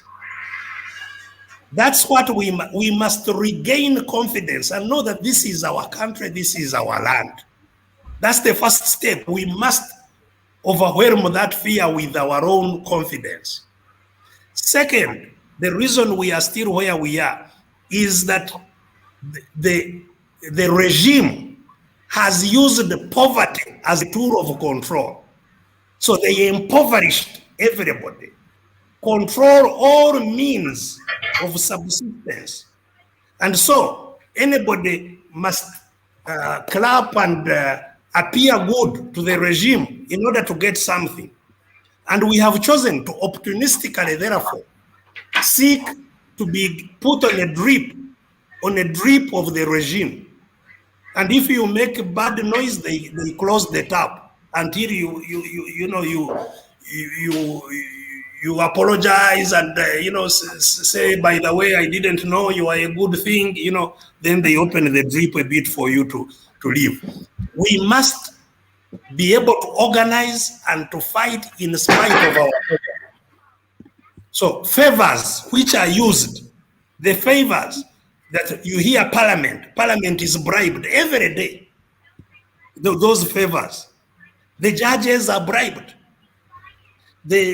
So the people, political jobs, the councillor of a city now, a councillor in Kampala city earns more than a medical doctor. A councillor of a division, not even of the city, a councillor of a city division of Rubaga, a councillor of Makindi earns more than a medical doctor in the government. So these are bribes, political bribes, for people to continue serving the master. That we must overcome. Thirdly, we must overcome the propaganda machine of the regime, which is why they control information that is available to the population. That's why you can't go on the radio. Up country, in Kampala, we can go on the radios because the people in Kampala have many sources of information. And that's why Kampala and the suburbs, Wakiso, Mukono, they are constantly strong opposition hordes. But you cannot go to Kapchorwa and speak on a radio there. You cannot go to, even here in Mubende, I've been thrown out of the radio station in Mubende many times by the military. So the control of information, we must creatively provide information to our people so that our people can act from the basis of information. But that's because the they reason. control the narrative, they also control the propaganda. Right. Part of the propaganda, some of you may have heard, this saying Besigye and Museveni, they are the same, I don't know what. Right. These are part of the narratives of propaganda that are cultivated deliberately by the regime and many other forms of propaganda. What everybody must focus on is what needs to be done. Not even if Besigye was, because tomorrow also I may wake up dead. So should the struggle end there? No. So people must focus on the critical things. So the third thing is that control of information and propaganda. But fourthly, divide and rule. The captives are constantly fragmented and made to conflict with each other. So instead of actually knowing who is imprisoning you, you are busy contesting other prisoners. And you find we are competing of who will be the catikiro in the prison,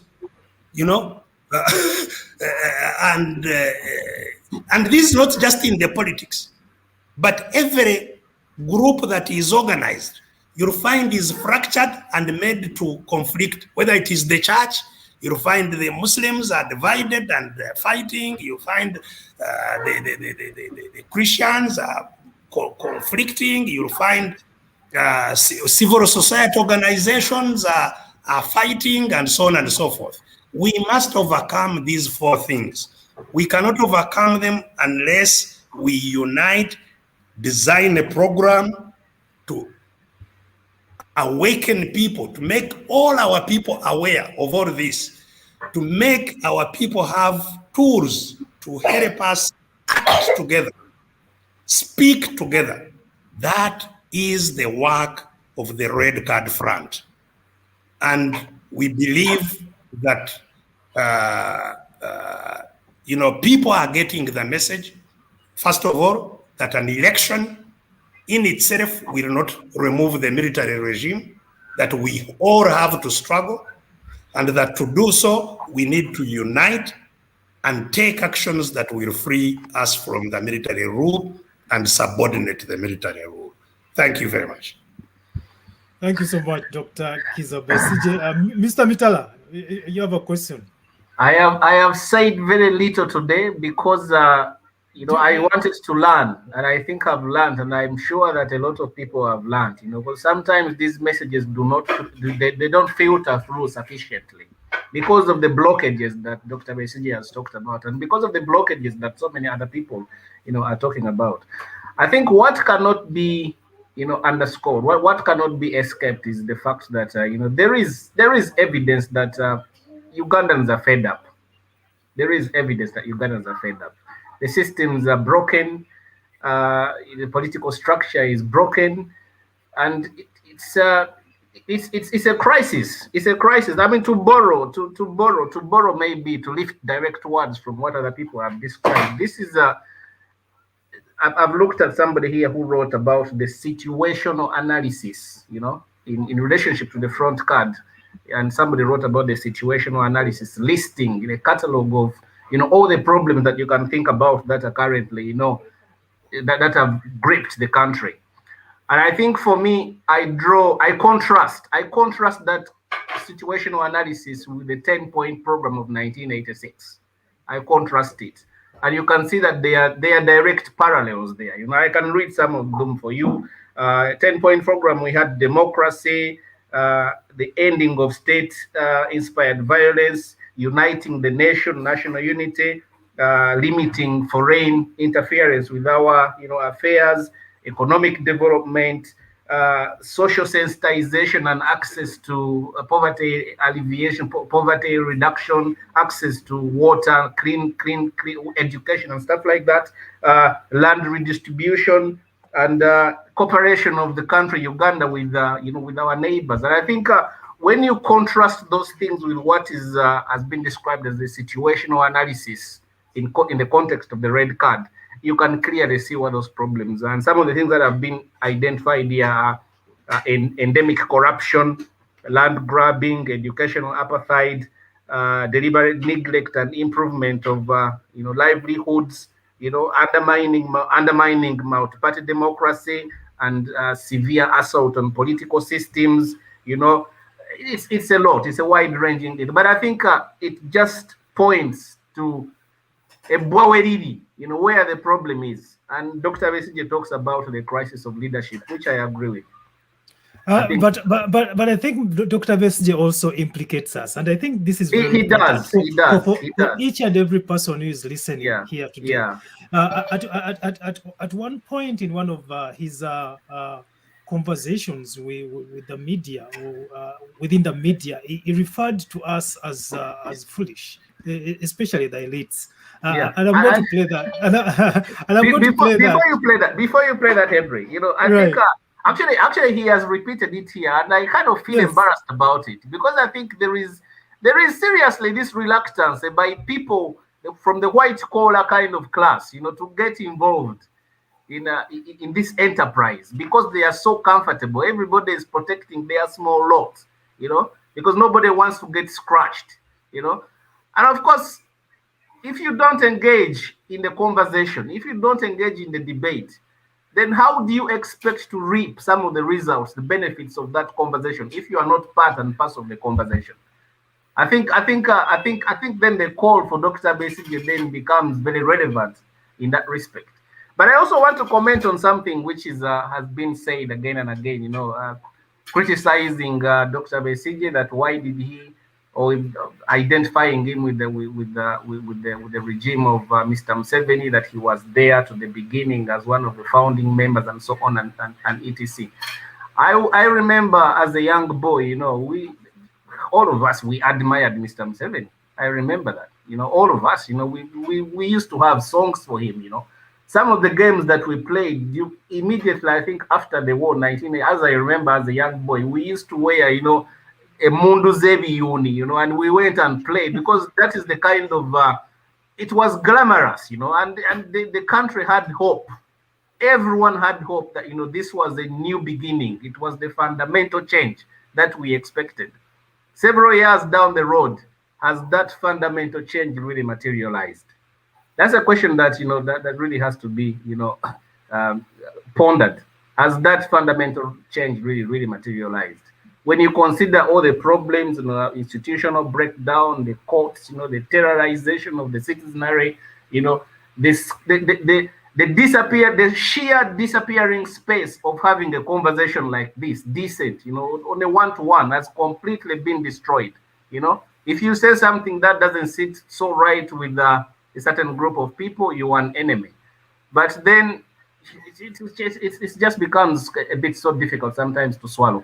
So I think, as I said, for me today, I decided not to ask so many questions. I think to criticize Dr. Besigye for all the sacrifices that he has, the personal sacrifices he has paid for this struggle. He lost a brother, if I can remember well. I think it would only be really somebody who is stupid who would put his people, you know, before the lion, so that the lion can devour them, so that he himself can be able to reap benefits, you know, out of that situation. I think Dr. Besigye has suffered his own personal sacrifices, and he has provided, he has given everything that a man could possibly give. And I think people need to appreciate, you know, that those who have put themselves to the forefront, really, other than criticizing them and throwing, you know, water cannons at them, I think they need to be appreciated a bit more. So for me, I feel embarrassed when Dr. Besigye says that the elites, the white collars, they don't want to involve themselves in this conversation, which is true. But I hope that by coming here and putting out your message in clear, plain terms, black and white, I hope that those who want to get something out of it have got something out of it. And, you know, they might use it, you know, for their own advantage in some way or another. So that's what I would say about that. Thank you very much. No, so, 35 years is 7 terms. We should no longer talk about who is doing this to us. We must now shine a torch on ourselves. And this is really where I think the country should focus. We must realize that as a people, we are foolish. Sorry? Totally foolish. And we must deal with it. We must deal with our stupidity. Our own, the country's stupidity. People who are foolish will disappear from earth. The earth is a contestation of how people think. If you don't think, you die. Those who think take over where you were. And I think that's a very, very, very, very sorry. 35. Right. Let's get back to the conversation. I think that implication of the people, especially the elites, both in Uganda and us abroad, is something that we need to interrogate very closely, because as he has mentioned, if we do not engage in the contestation of ideas, specifically the ideas that are going to liberate our country, at some point in time, Ugandan indigenous people are going to be thought of affirmatively. They won't have the power to make real decisions in the affairs of their motherland. And I think that is something that we need to interrogate. But in our defense, as the state of the nation or the African Alumni Association here, I think we are trying to get involved and engaging people like you in this conversation and providing space for this dialogue. And in order to provide space for dialogue, you have to have some degree of impartiality in who you invite, who you include in the conversations, how you engage with conversations. So sometimes it's going to include asking tough questions. Sometimes it's going to include inviting people that are extremely unpopular. and that backlash comes back on us. Sometimes, so I think we may not be directly engaged as you have envisioned, but I think offering space for dialogue, for these conversations where you're not directly interrupted by commercials or by state interference in terms of kicking you out of the studio. I think that's a good beginning. This is why we have been able to host people like Stella Nyans at a time when she was most unpopular within the society. No one wanted to host her, but we hosted her, and she gave us her mind on the affairs of the country. This is the reason. This is the reason why we have been able to host people like Mr. Kakwenza Rukila-Basaija. We have hosted people like Mr. Spire Sentongo, Dr. Spire Sentongo. So now we have also hosted you. We have invited, I have personally invited Honorable Senyonyi to come on the conversation, and he's still thinking about it. He's still processing how he's going to engage with the people, or what he's going to tell the people. I have invited Honorable Semujunga, and I have invited Honorable Nseleko. Of course, I need to invite more people to come and engage, because on this platform, we do not censor information. We invite all information so that we can engage with it. So I guess what I have to put to you, Dr. Besigye, right now is, how do we move forward in the process of bringing people together as we provide awareness, specifically the elites, because now you are in a privileged position where you can just make a phone call and say that, Mr. Senyon, Mr. Kyagulanyi, tugende ku program eno tuvulirire abantu. Mr. Whoever it is. The question now is, what are you doing as you are implementing the Red Card Front to bring those influencers together so that you can come up with a tangible solution to securing our country? Before Dr. Besigye, and Dr. Besigye, I also want you to, I want to add that another question onto that, so that you can just wrap them up together. Is there a space for radicalism in Uganda's politics? Because in some areas, Dr. Besigye, you've been described as an angry radical. So I'm asking the question here, just for clearing up the air. Is there a space for radicalism in Uganda's politics today? Yeah, well, thank you very much. And I hear you, Mr. Ssali, and your defense.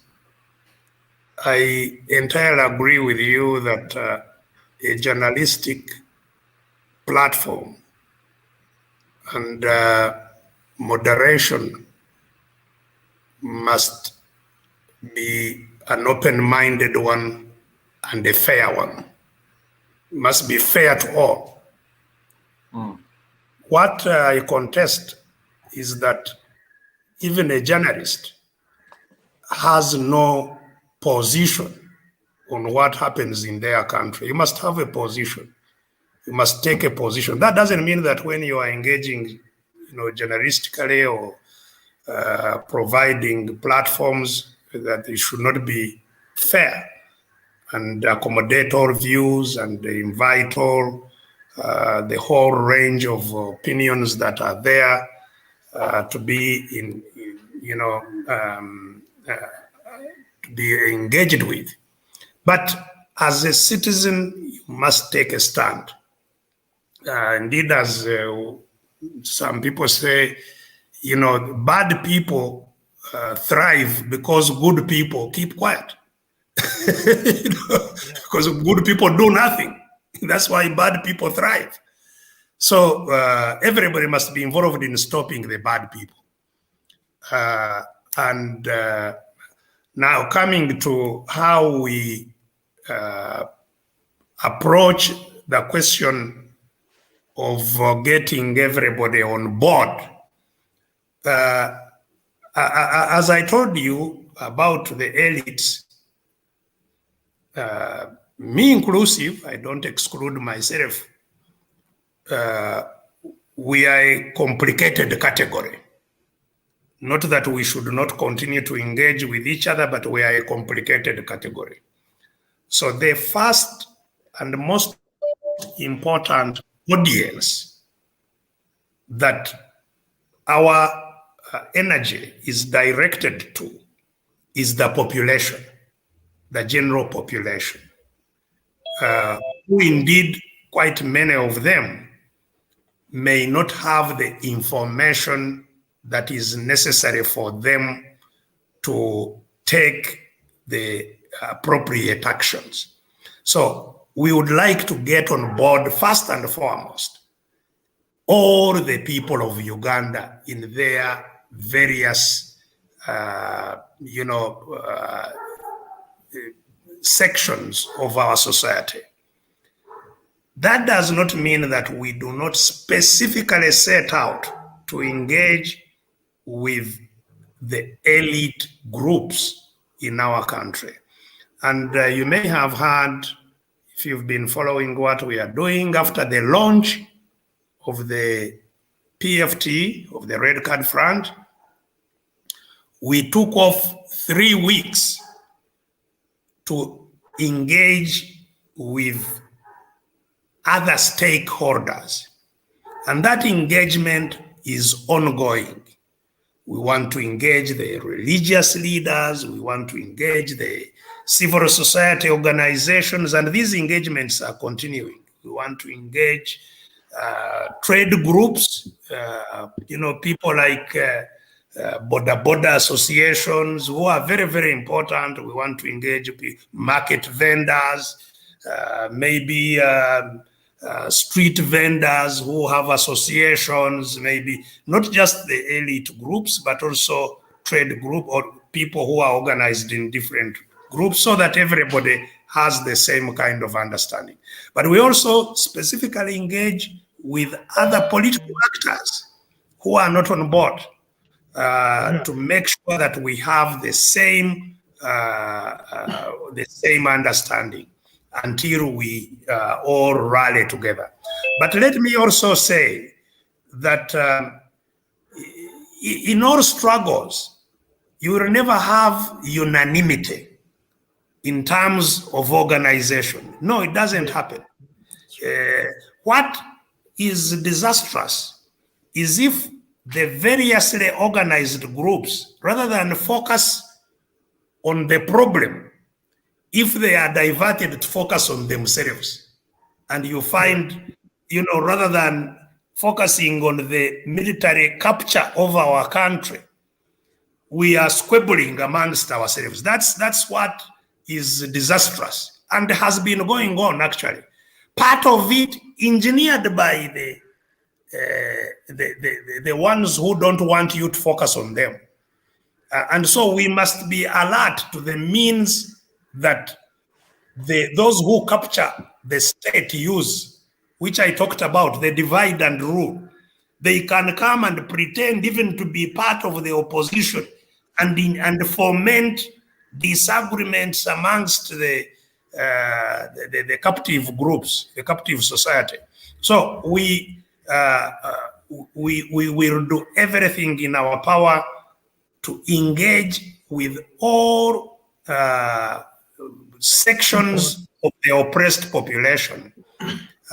But we will also, even before that gets done, we must confront the problem. So we will continue doing this even as we resist the junta that holds our country captive. Now, your question, Mr. Mitala, was what was it? Remind me again. You're muted. Is there, because in some circles, Dr. Besigye, you've been described as an angry radical. Oh, okay. Thank you. The radicalism. first of all, anger at a bad thing is not bad as far as I'm concerned. You know, I told you that what radicalized me to go to the bush was a bad situation in which I passed. And, you know, I don't particularly see that as bad, because if I didn't go through that situation, I would not have acted against it. So we have a terrible situation in our country, as I have told you.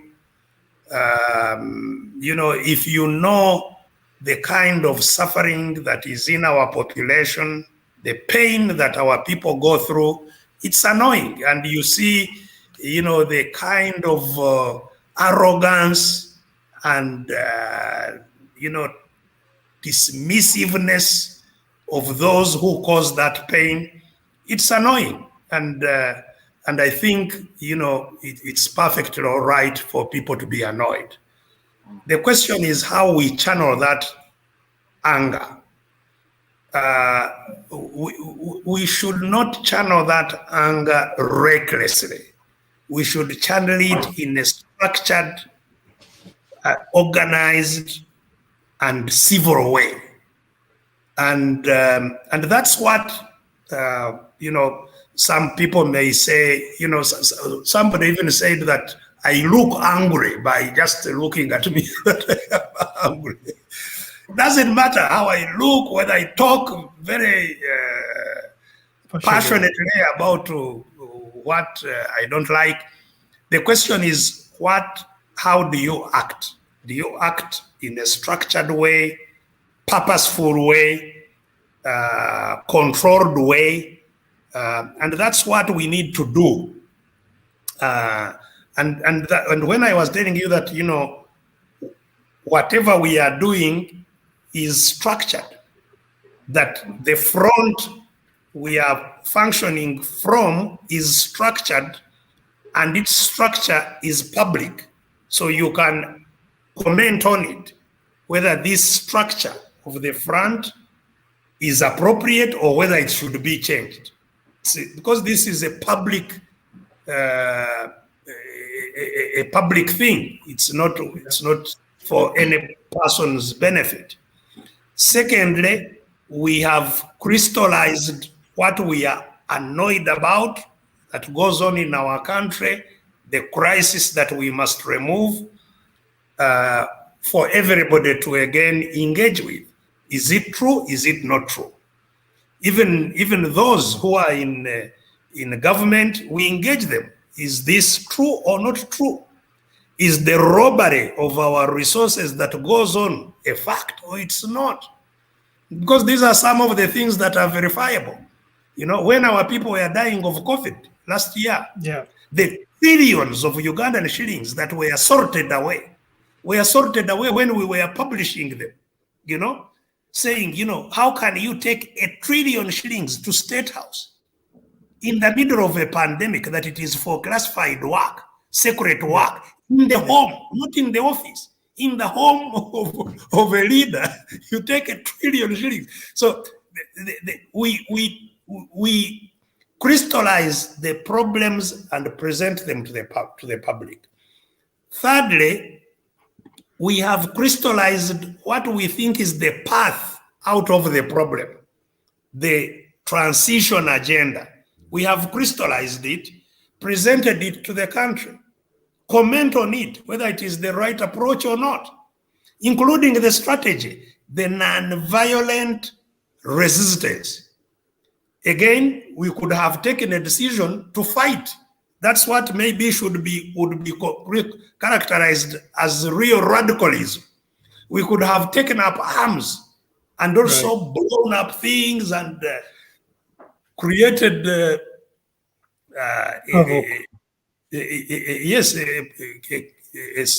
terrible situation in the country. No, we did not opt to go that. Again, with the reasons. We reasoned why we need this strategy. If you don't agree with our strategy, present your option.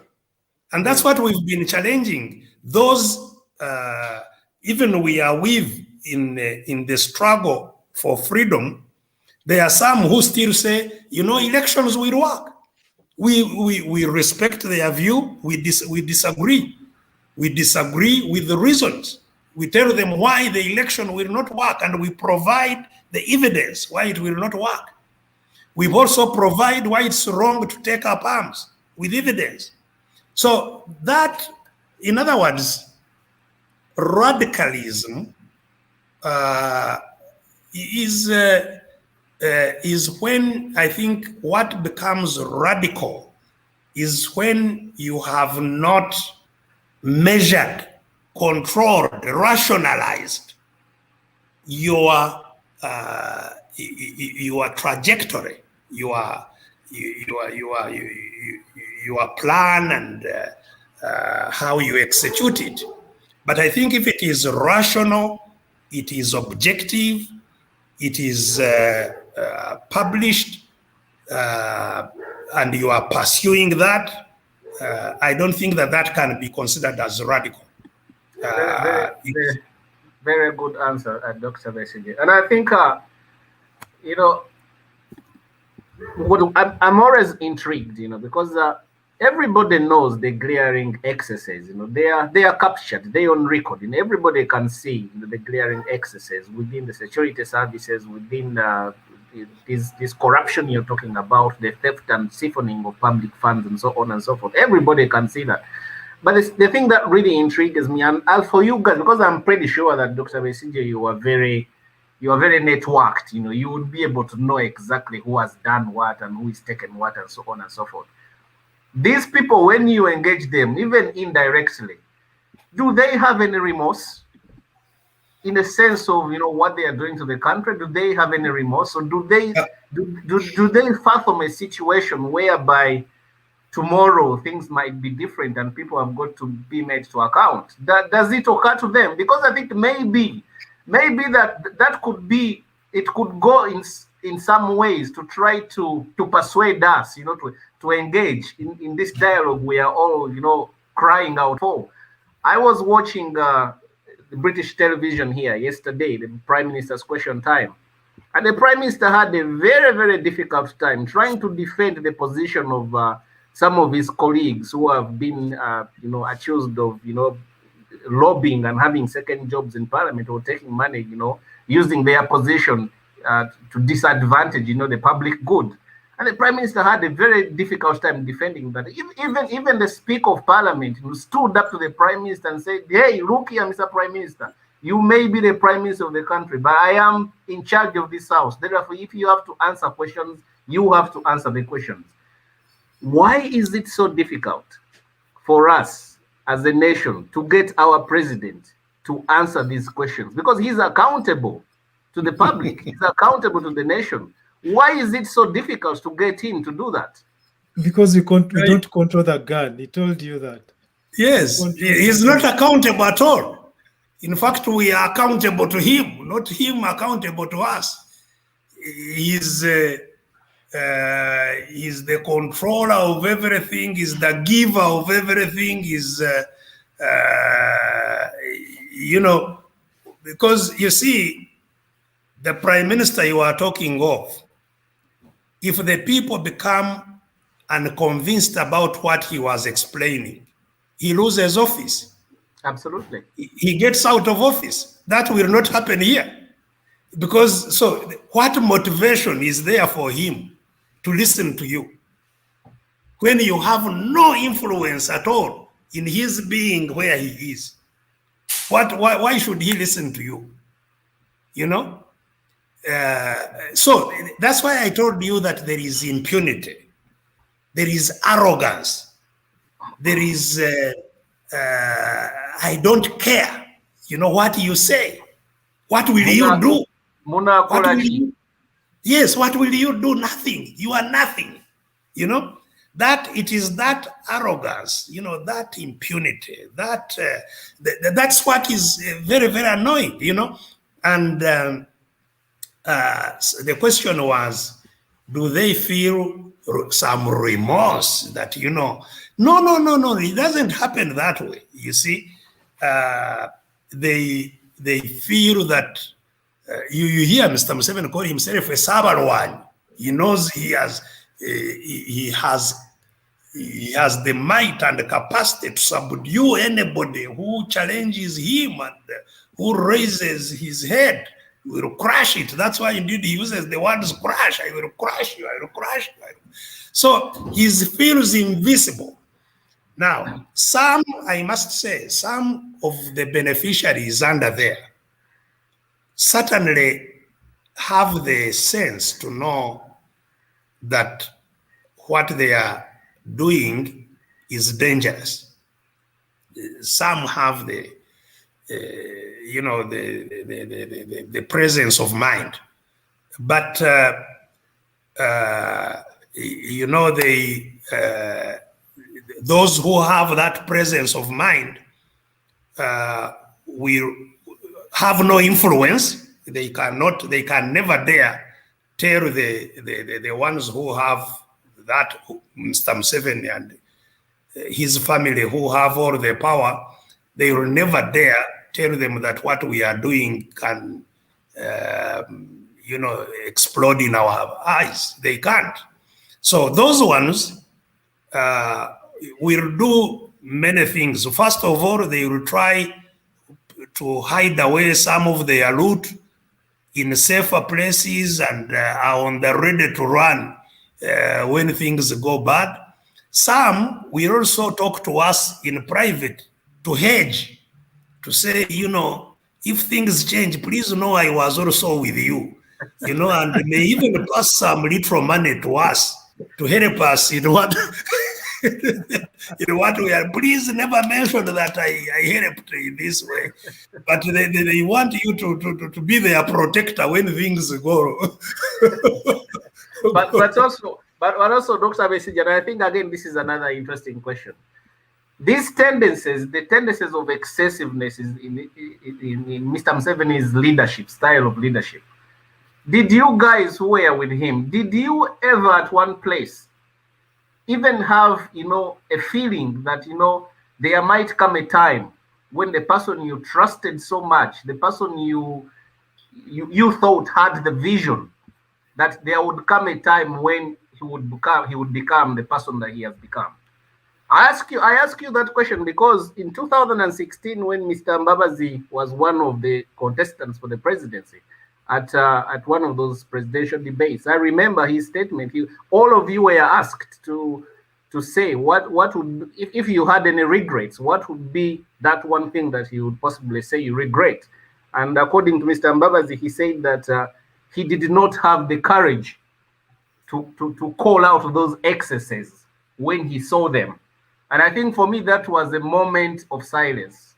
So the question I'm asking here is, you people who have been, we saw you at some time, you've been sat right next to the president, which means that at one point, you must have had his ear direct to you. You could whisper to him. So the question is, did you guys, in those formative years, in those good times, did you ever notice that there were these tendencies of excessiveness that have come to manifest themselves in the person of Mr. Museveni? I think that's what got him fired, noticing those things and pointing them out. But yes. I'll let him speak for himself. Yeah, you ought to realize that there were two phases. The first phase was when we did not have power. Right. When we were on the receiving end, if you like. Yeah. Now, in that situation, there was no opportunity to see whether power can be abused. The opportunity came when indeed power was in the hands.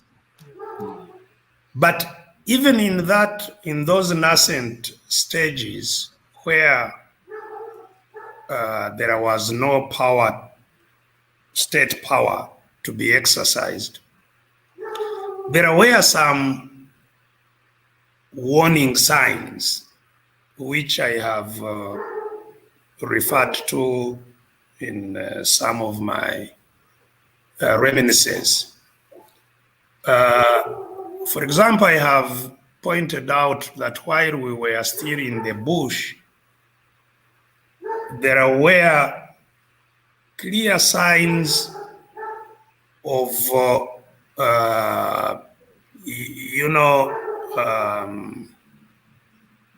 preferential treatment of certain types of people. Which was maybe dramatically exemplified by someone who was nicknamed Magala Atali Ankoko. So we had two Magalas. One Magala was the army commander, actually. So that was now to differentiate him from the Magala, who was also an officer. This one was called Magala Atali Ankoko. So there was Magala Ankoko and Magala Atali Ankoko. And this was real. There was a class of people who ate chicken and ate all kinds of good things, and there were others who ate cassava without salt or any sauce. And, and although we were all in the same kind of situation.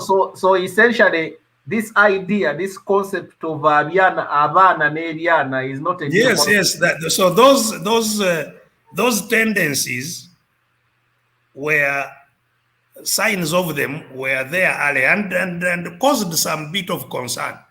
In fact, one of the things which by total, I think, accident, I went with to the bush. Among the few items I had in my small bag was the book by George Orwell called The Animal Farm. Animal Farm, yeah. And I was attracted to read it to some of the commanders who were very happy with with what I read about the pigs and how they were behaving in the animal farm. And you can see, I don't know why Museveni these days talks very much about pigs, people who cause problems, he calls them pigs. But the pigs of the animal farm are the pigs, you can see them in the government here now, and the whole narrative of how they came to be. So that was something that was seen even at that time. How Ssali, for example, was treated in terms of what kind of indiscipline maybe he would be engaged in and things like that, and how others would be treated. So yes, some of those have come to, inform how they govern now. But as I have said, at that time, the abuse of state power could not have been. But when we came to government, or the initial years, the abuse in terms of coercive means were not prominent in the early years, but the manipulation of the political processes to advantage themselves were quite clear right from the word go, and the corruption that went with it.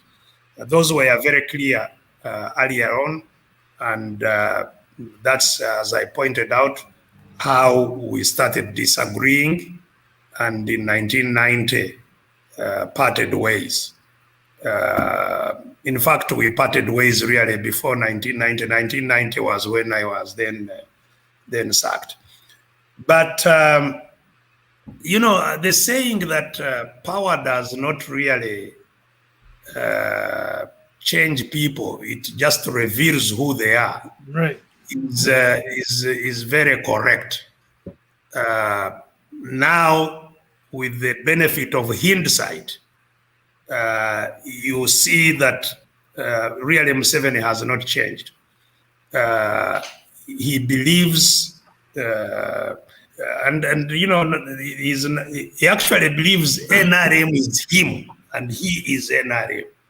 And that's why if you see his narrative, he thinks NRM began with the student movement in 1965, which was himself.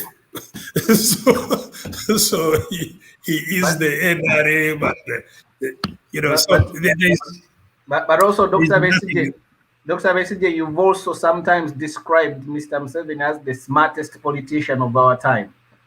What did you mean by that? Well, smartest, I think, is your own word. I have never described him as such. But what, especially the clips that were being used and clearly abused during the last elections, which were talking about, which were showing my statements about Museveni's strength, were obviously put out of context because they just cut out pieces they wanted to take advantage of, which amused me because it showed how desperate really they were for some kind of, you know, being acknowledged as having something good in them, you know, to use me to acknowledge them. But in those clips, yes, I was talking about what strength he has. And, you know, there is no way when I talk about us being foolish, that's what I mean. For somebody to misgovern you for 36 years uninterrupted, it means that he has greater strength over you. He has this, you know, if you are not able to get yourself out of an entanglement of somebody for 36 years, you must credit him for having the capacity to contain 40 million people, you know, and abuse them and, you know, kill them and do all and take their wealth and do all kinds of things and continue. So I was pointing out how he is able to do that, the strength he has that has afforded him to do that. And I pointed out three things. One is that he plans. You may call it an evil plan, but he has a plan. And a long-term one. He doesn't plan for 1 year, he plans a long-term plan. Most of the people who want him to go don't plan. They just respond to his plans. And that's why quite often there is failure, because you have not plotted your own, you know, strategy. Path. Yes, your own path to where you want to be. Secondly, he works hard, extremely hard on his plan. You know, he spends many hours a day, non-stop, working on his plan. Many of our people, as I pointed out, they are lazy. They just want to, you know, easy life, enjoy themselves, go to the beach, you know, come back and go to the supermarket, go to eat pork, like where that bomb, you know, found them. Yeah. Yes. So they don't focus on changing the situation, the overall situation. They live day by day. Thirdly, he knows how to use people. You know, you know, if he sees you, he knows how he can manipulate. Yes, into his plan, to assist his plan. Even if you assist him for a month or 2 months, he would have gone somewhere. Then he can discard you and continue with his journey. So he uses people, he uses and abuses people successfully, you know, and so these are some, and if you want to deal with him, you must understand his strength in order overcome him. The last point of interrogation for me, Doctor, and it's not really an interrogation, but I think it's been enjoyable actually, to have you here, because I think you provided this brilliant insight that until now possibly is not being provided on a platform like this. So what do you want? What do you, especially because obviously this platform is being watched by lots of people from the diaspora, people from Canada, people from the United States, people from wherever. And I think that's a force to reckon with. I think, as we have said here a number of times, that the time for the diaspora people is about now. I think the voice of the people in the diaspora really matters. So my question to you is that in terms of this Red Card Front and all the other enterprises that lay in hand, what is your message to those people? What do you want them to do? How do you want them to engage? What message are you carrying for them? Well, I have already really touched on that our mission, first and foremost, is to get as many people as possible to understand the situation we seek to change. Because there are many versions of the situation we seek to change. So we think that our version of the situation that needs to be changed is the right version. We would like people to engage with it, agree or disagree, and to get their views that the challenge of the country is primarily living in a captive state. State capture by guns, that is where all the other economic, social, cultural, environmental problems come from. State capture. And that too, if therefore our country is to get a different trajectory, this must be confronted and ended. And that our choice of strategy for doing that is non-violent resistance. So, and that non-violent resistance involves uniting all was the critical mass of people that are captive to work in synergy, to work together in concert, to resist and to defeat the occupying force, the captors, to defeat them. And that once that happens, we right now should have prepared the plan for the transition, which we have provided that all of you can comment on.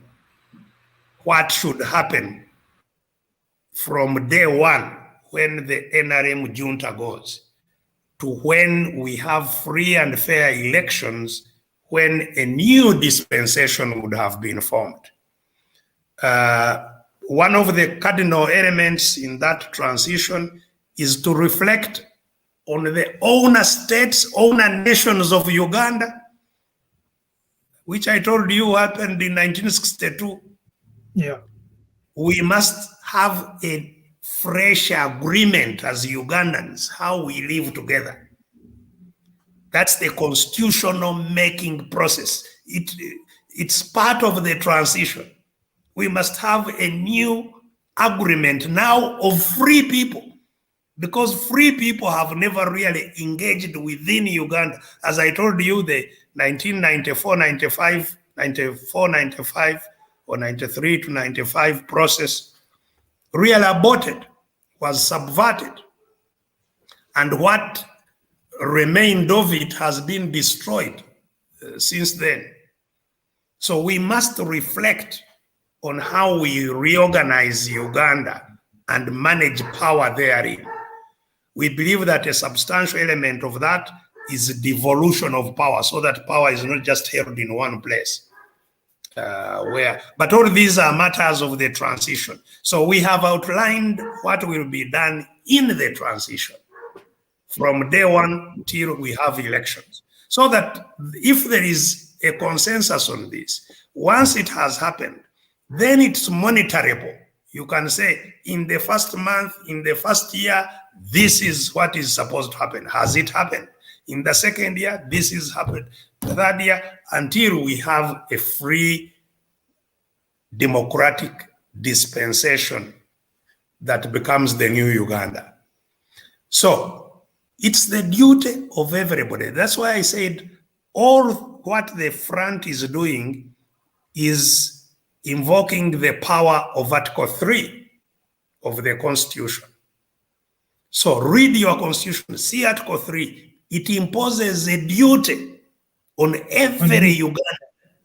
This cannot be a Besigye thing, a Kyagulanyi thing, a whatever. No. It has to be the duty of you and every other Ugandan to rally and to create the new dispensation.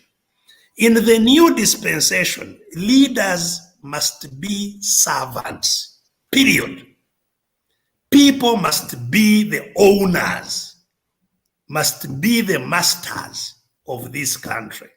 And leaders must be servants, humble servants, like you saw that prime minister who was defending his people because people are concerned. He is a humble servant. And the moment the British say you stop here today, that is the end of him. Like you saw my friend David Cameron, when things changed, he had to step aside. People have spoken. So that's, you are a humble servant and you act according to the will of the people.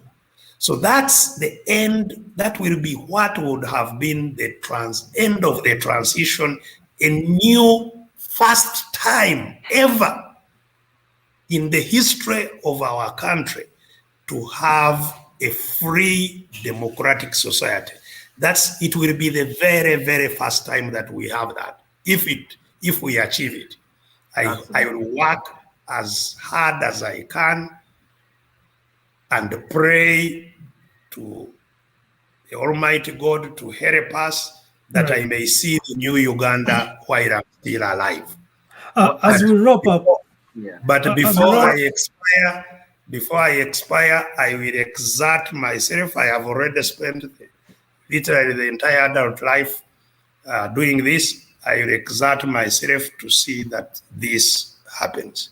And you've done a great job. You've done a great job, Dr. Besigye. Just as I hand you back to Henry for the final wrap-up, I think as a man of law, I want to be fair to myself for the benefit and reference of the people who are following us to recite for them Article 3 of the Ugandan Constitution, which reads that all citizens of Uganda shall have the right and duty at all times to defend this constitution and in particular to resist any person or group of persons seeking to overthrow the established constitutional order.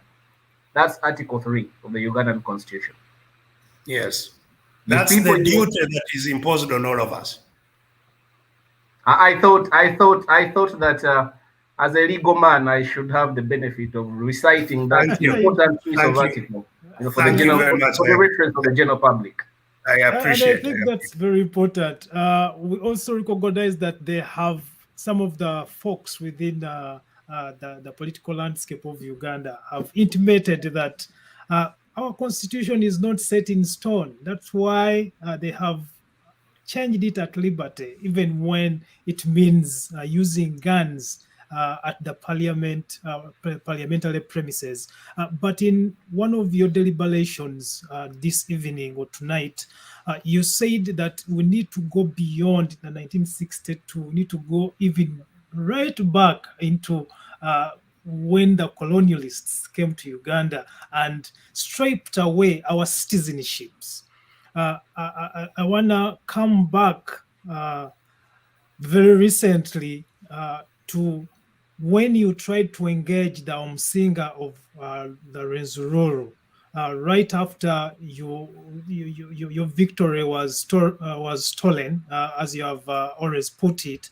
The Omusinga Rwenzururu was attacked. Over 100 people were killed in his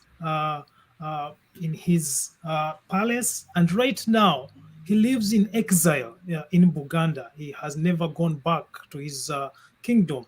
If we must teach people, if we must create awareness, if we must demand our respective citizenships, the Batoro, the Baganda, the Barenzuruls, the Bacholi, what do we need to do to ensure that there's no more hijacking of a certain indigenous people while others are quietly looking on and not saying anything or raising their red cards to whatever is happening? I think that's going to be the last question, and then we shall wrap up the conversation. Yeah, well, thank you very much. And, you know, what you're asking is the hallmark of the struggle that we are engaged in. You see, even when you know that it's desirable to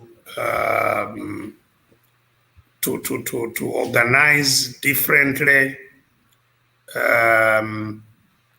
you know, one person who has invested a lot of time and even effort in looking that back to our nation states is the Oweekitiibwa Mulika, right. Daniel Mulika. Many years ago, he wrote a concept paper about the nation states that formed Uganda and the agreement at independence and the need to recognize that history and legitimacy, where Uganda derives legitimacy from, that Uganda derives legitimacy by these nation states coming together and forming Uganda. That is, you know, well said and appreciated. But I told you that Uganda was a creation of crisis, where Ugandans had no right to accept or not to accept. That must first be reversed. And the only way to reverse that, so that the Banyarwenzururu, so that the Baganda, so that the Acholi can regain their citizenship, is by first defeating that which destroyed and still controls all of them as captives. Hence this struggle. So, you know, in fact, the Musinga of the Banyarwenzururu is not just in exile, he's in prison. He has never left prison. He's not allowed to step outside. Anyway, he's surrounded by soldiers, except that they removed him from Ruzira and are detaining him in a house. He is not allowed to get anywhere outside his house. He's a prisoner. And it's not very different from when the Kabaka was exiled into the Seychelles and kept there as a prisoner. It's exactly the same. The dynamics are exactly the same. If you oppose, if you challenge the authority of the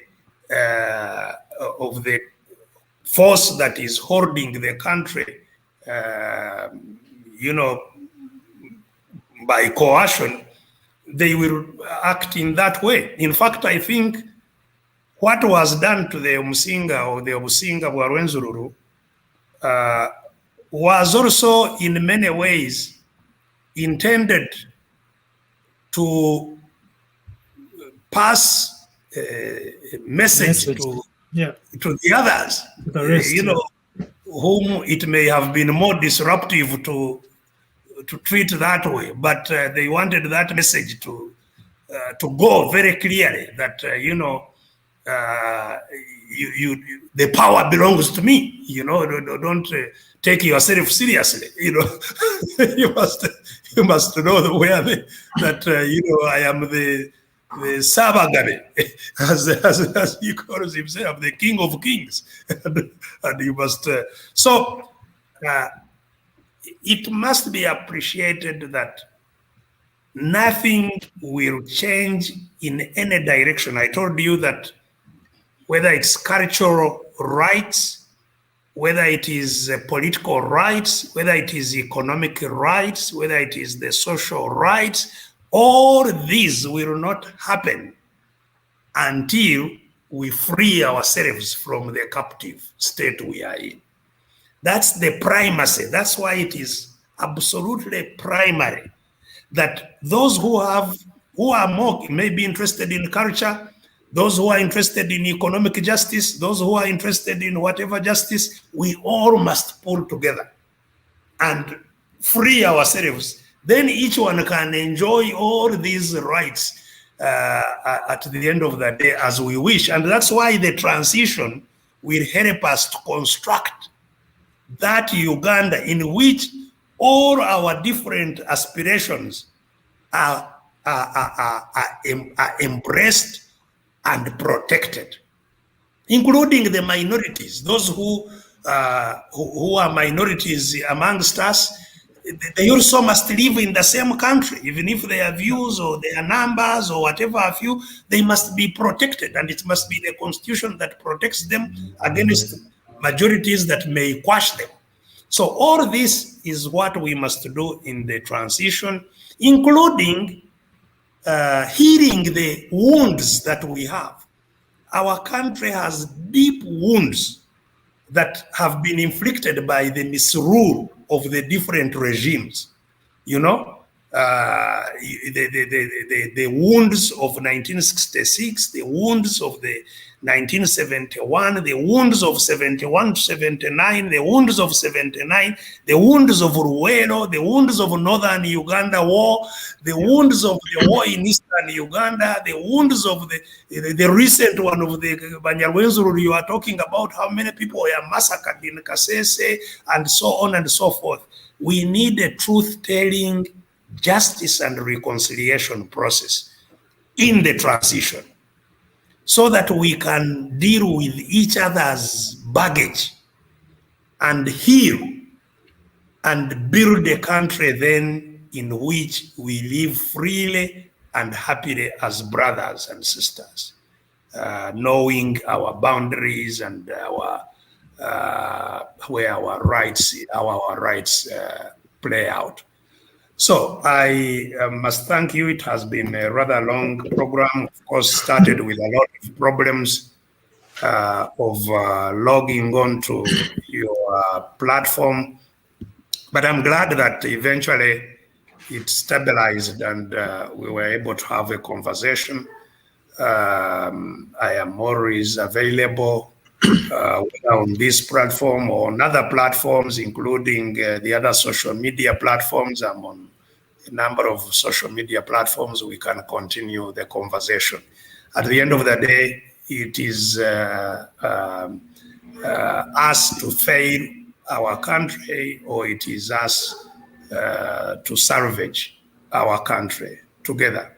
Thank you very much, and God bless you. Continue doing the good work that you've been doing. It has been a pleasure hosting you. Thank you so much for accepting our invitation. Most people were questioning why I chose to invite you today and asking me why I didn't invite other people, not knowing that this conversation has also been a conversation to get you to this place. We started this conversation, I think, more than a week ago. So it's been an ongoing conversation. We appreciate your time. We know you are very busy. We appreciate that you are accepted to come on a Thursday night. We are usually on air on Sundays, but we had to take some time to ensure that we host you so that you can tell the people what's going on and how they can get involved. Of course, you have implicated all the elites, especially us in the diaspora, and you have challenged us to get involved and have a position. It's not implication, Henry. It's a challenge. It's a challenge. Well, yeah, I think people are challenged. They should do something. When you challenge, do. It's not possible to sit on the sidelines anymore and watch and see what are they doing. No, that's not possible anymore. It's not possible anymore. It is not possible. On a light note, and I'm very conscious of the time. On a very light note, Dr. Besigye, there's one of the people who follows you, and they sent us a message here, and they said, I'm gonna read it as it is. Mungambire nti waliwo die hard amwagala n'ebitaliimu. Therefore, can he surprise me with a blue T-shirt? That trademark blue T-shirt of yours. I think you need to be careful, Dr. Besigye. You need to keep that shirt very, very tightly. It might become a national treasure at some point in time. Looks like people are beginning to notice it. that trademark blue jumper that you wear. But somebody sent a request here. They said, can you please ask him, can he donate that blue shirt to me? I've delivered that message. I am the messenger. Don't shoot the messenger, please. Thank you very much. Yes, the hood is also my combat. Signature combat. Yes. Yes. When tear gas thought you were going to put on a hood here. I was hoping you were going to put on one, but I guess you'll put it on another day. And we want to let everyone know that if you want to engage in the conversation, you're more than welcome. If you are out there and you would like to have a one-on-one with Dr. Besigye on this platform, please let me know. Let us know. We shall arrange that. But you have to know that we do not abuse each other here. We engage in a conversation, even when we have intense conversations or intense contestations of ideas. Please reach out, and we shall ensure that we pass on that message. Thank you so much. And the people on the other side, you need to give them an audience as well. Balance the boat, Henry. Balance the boat. Well, I've invited everyone. People on the other side. Yeah, we need to engage with them here as well. I have invited everyone that I think should share their information, but I can't force anyone to accept the invitation. Absolutely. My duty is to invite. I did have to explain a lot to Dr. Besigye that it was important for him to share this information. We had a few back and forth, but eventually said, yeah, it's important. I'm going to come and speak to the people in the diaspora because I thought it was important. And I think that's our duty. We do that. If people want to come, they will come. If they don't want to come, we shall continue being foolish. Toka kwa barabara, Besigye ameingia, toa basi yako, tunataka kifunguo. Toka kwa barabara, Besigye ameingia, toa basi yako, tunataka kifunguo. Hospitali shoti yame kutozifire.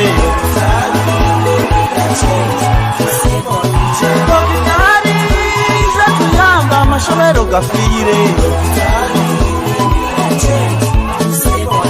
Hospitali shati yamba maralo gafire Hospitali shati yamba abahingi ne barira Hospitali shati yamba abashawo ne barira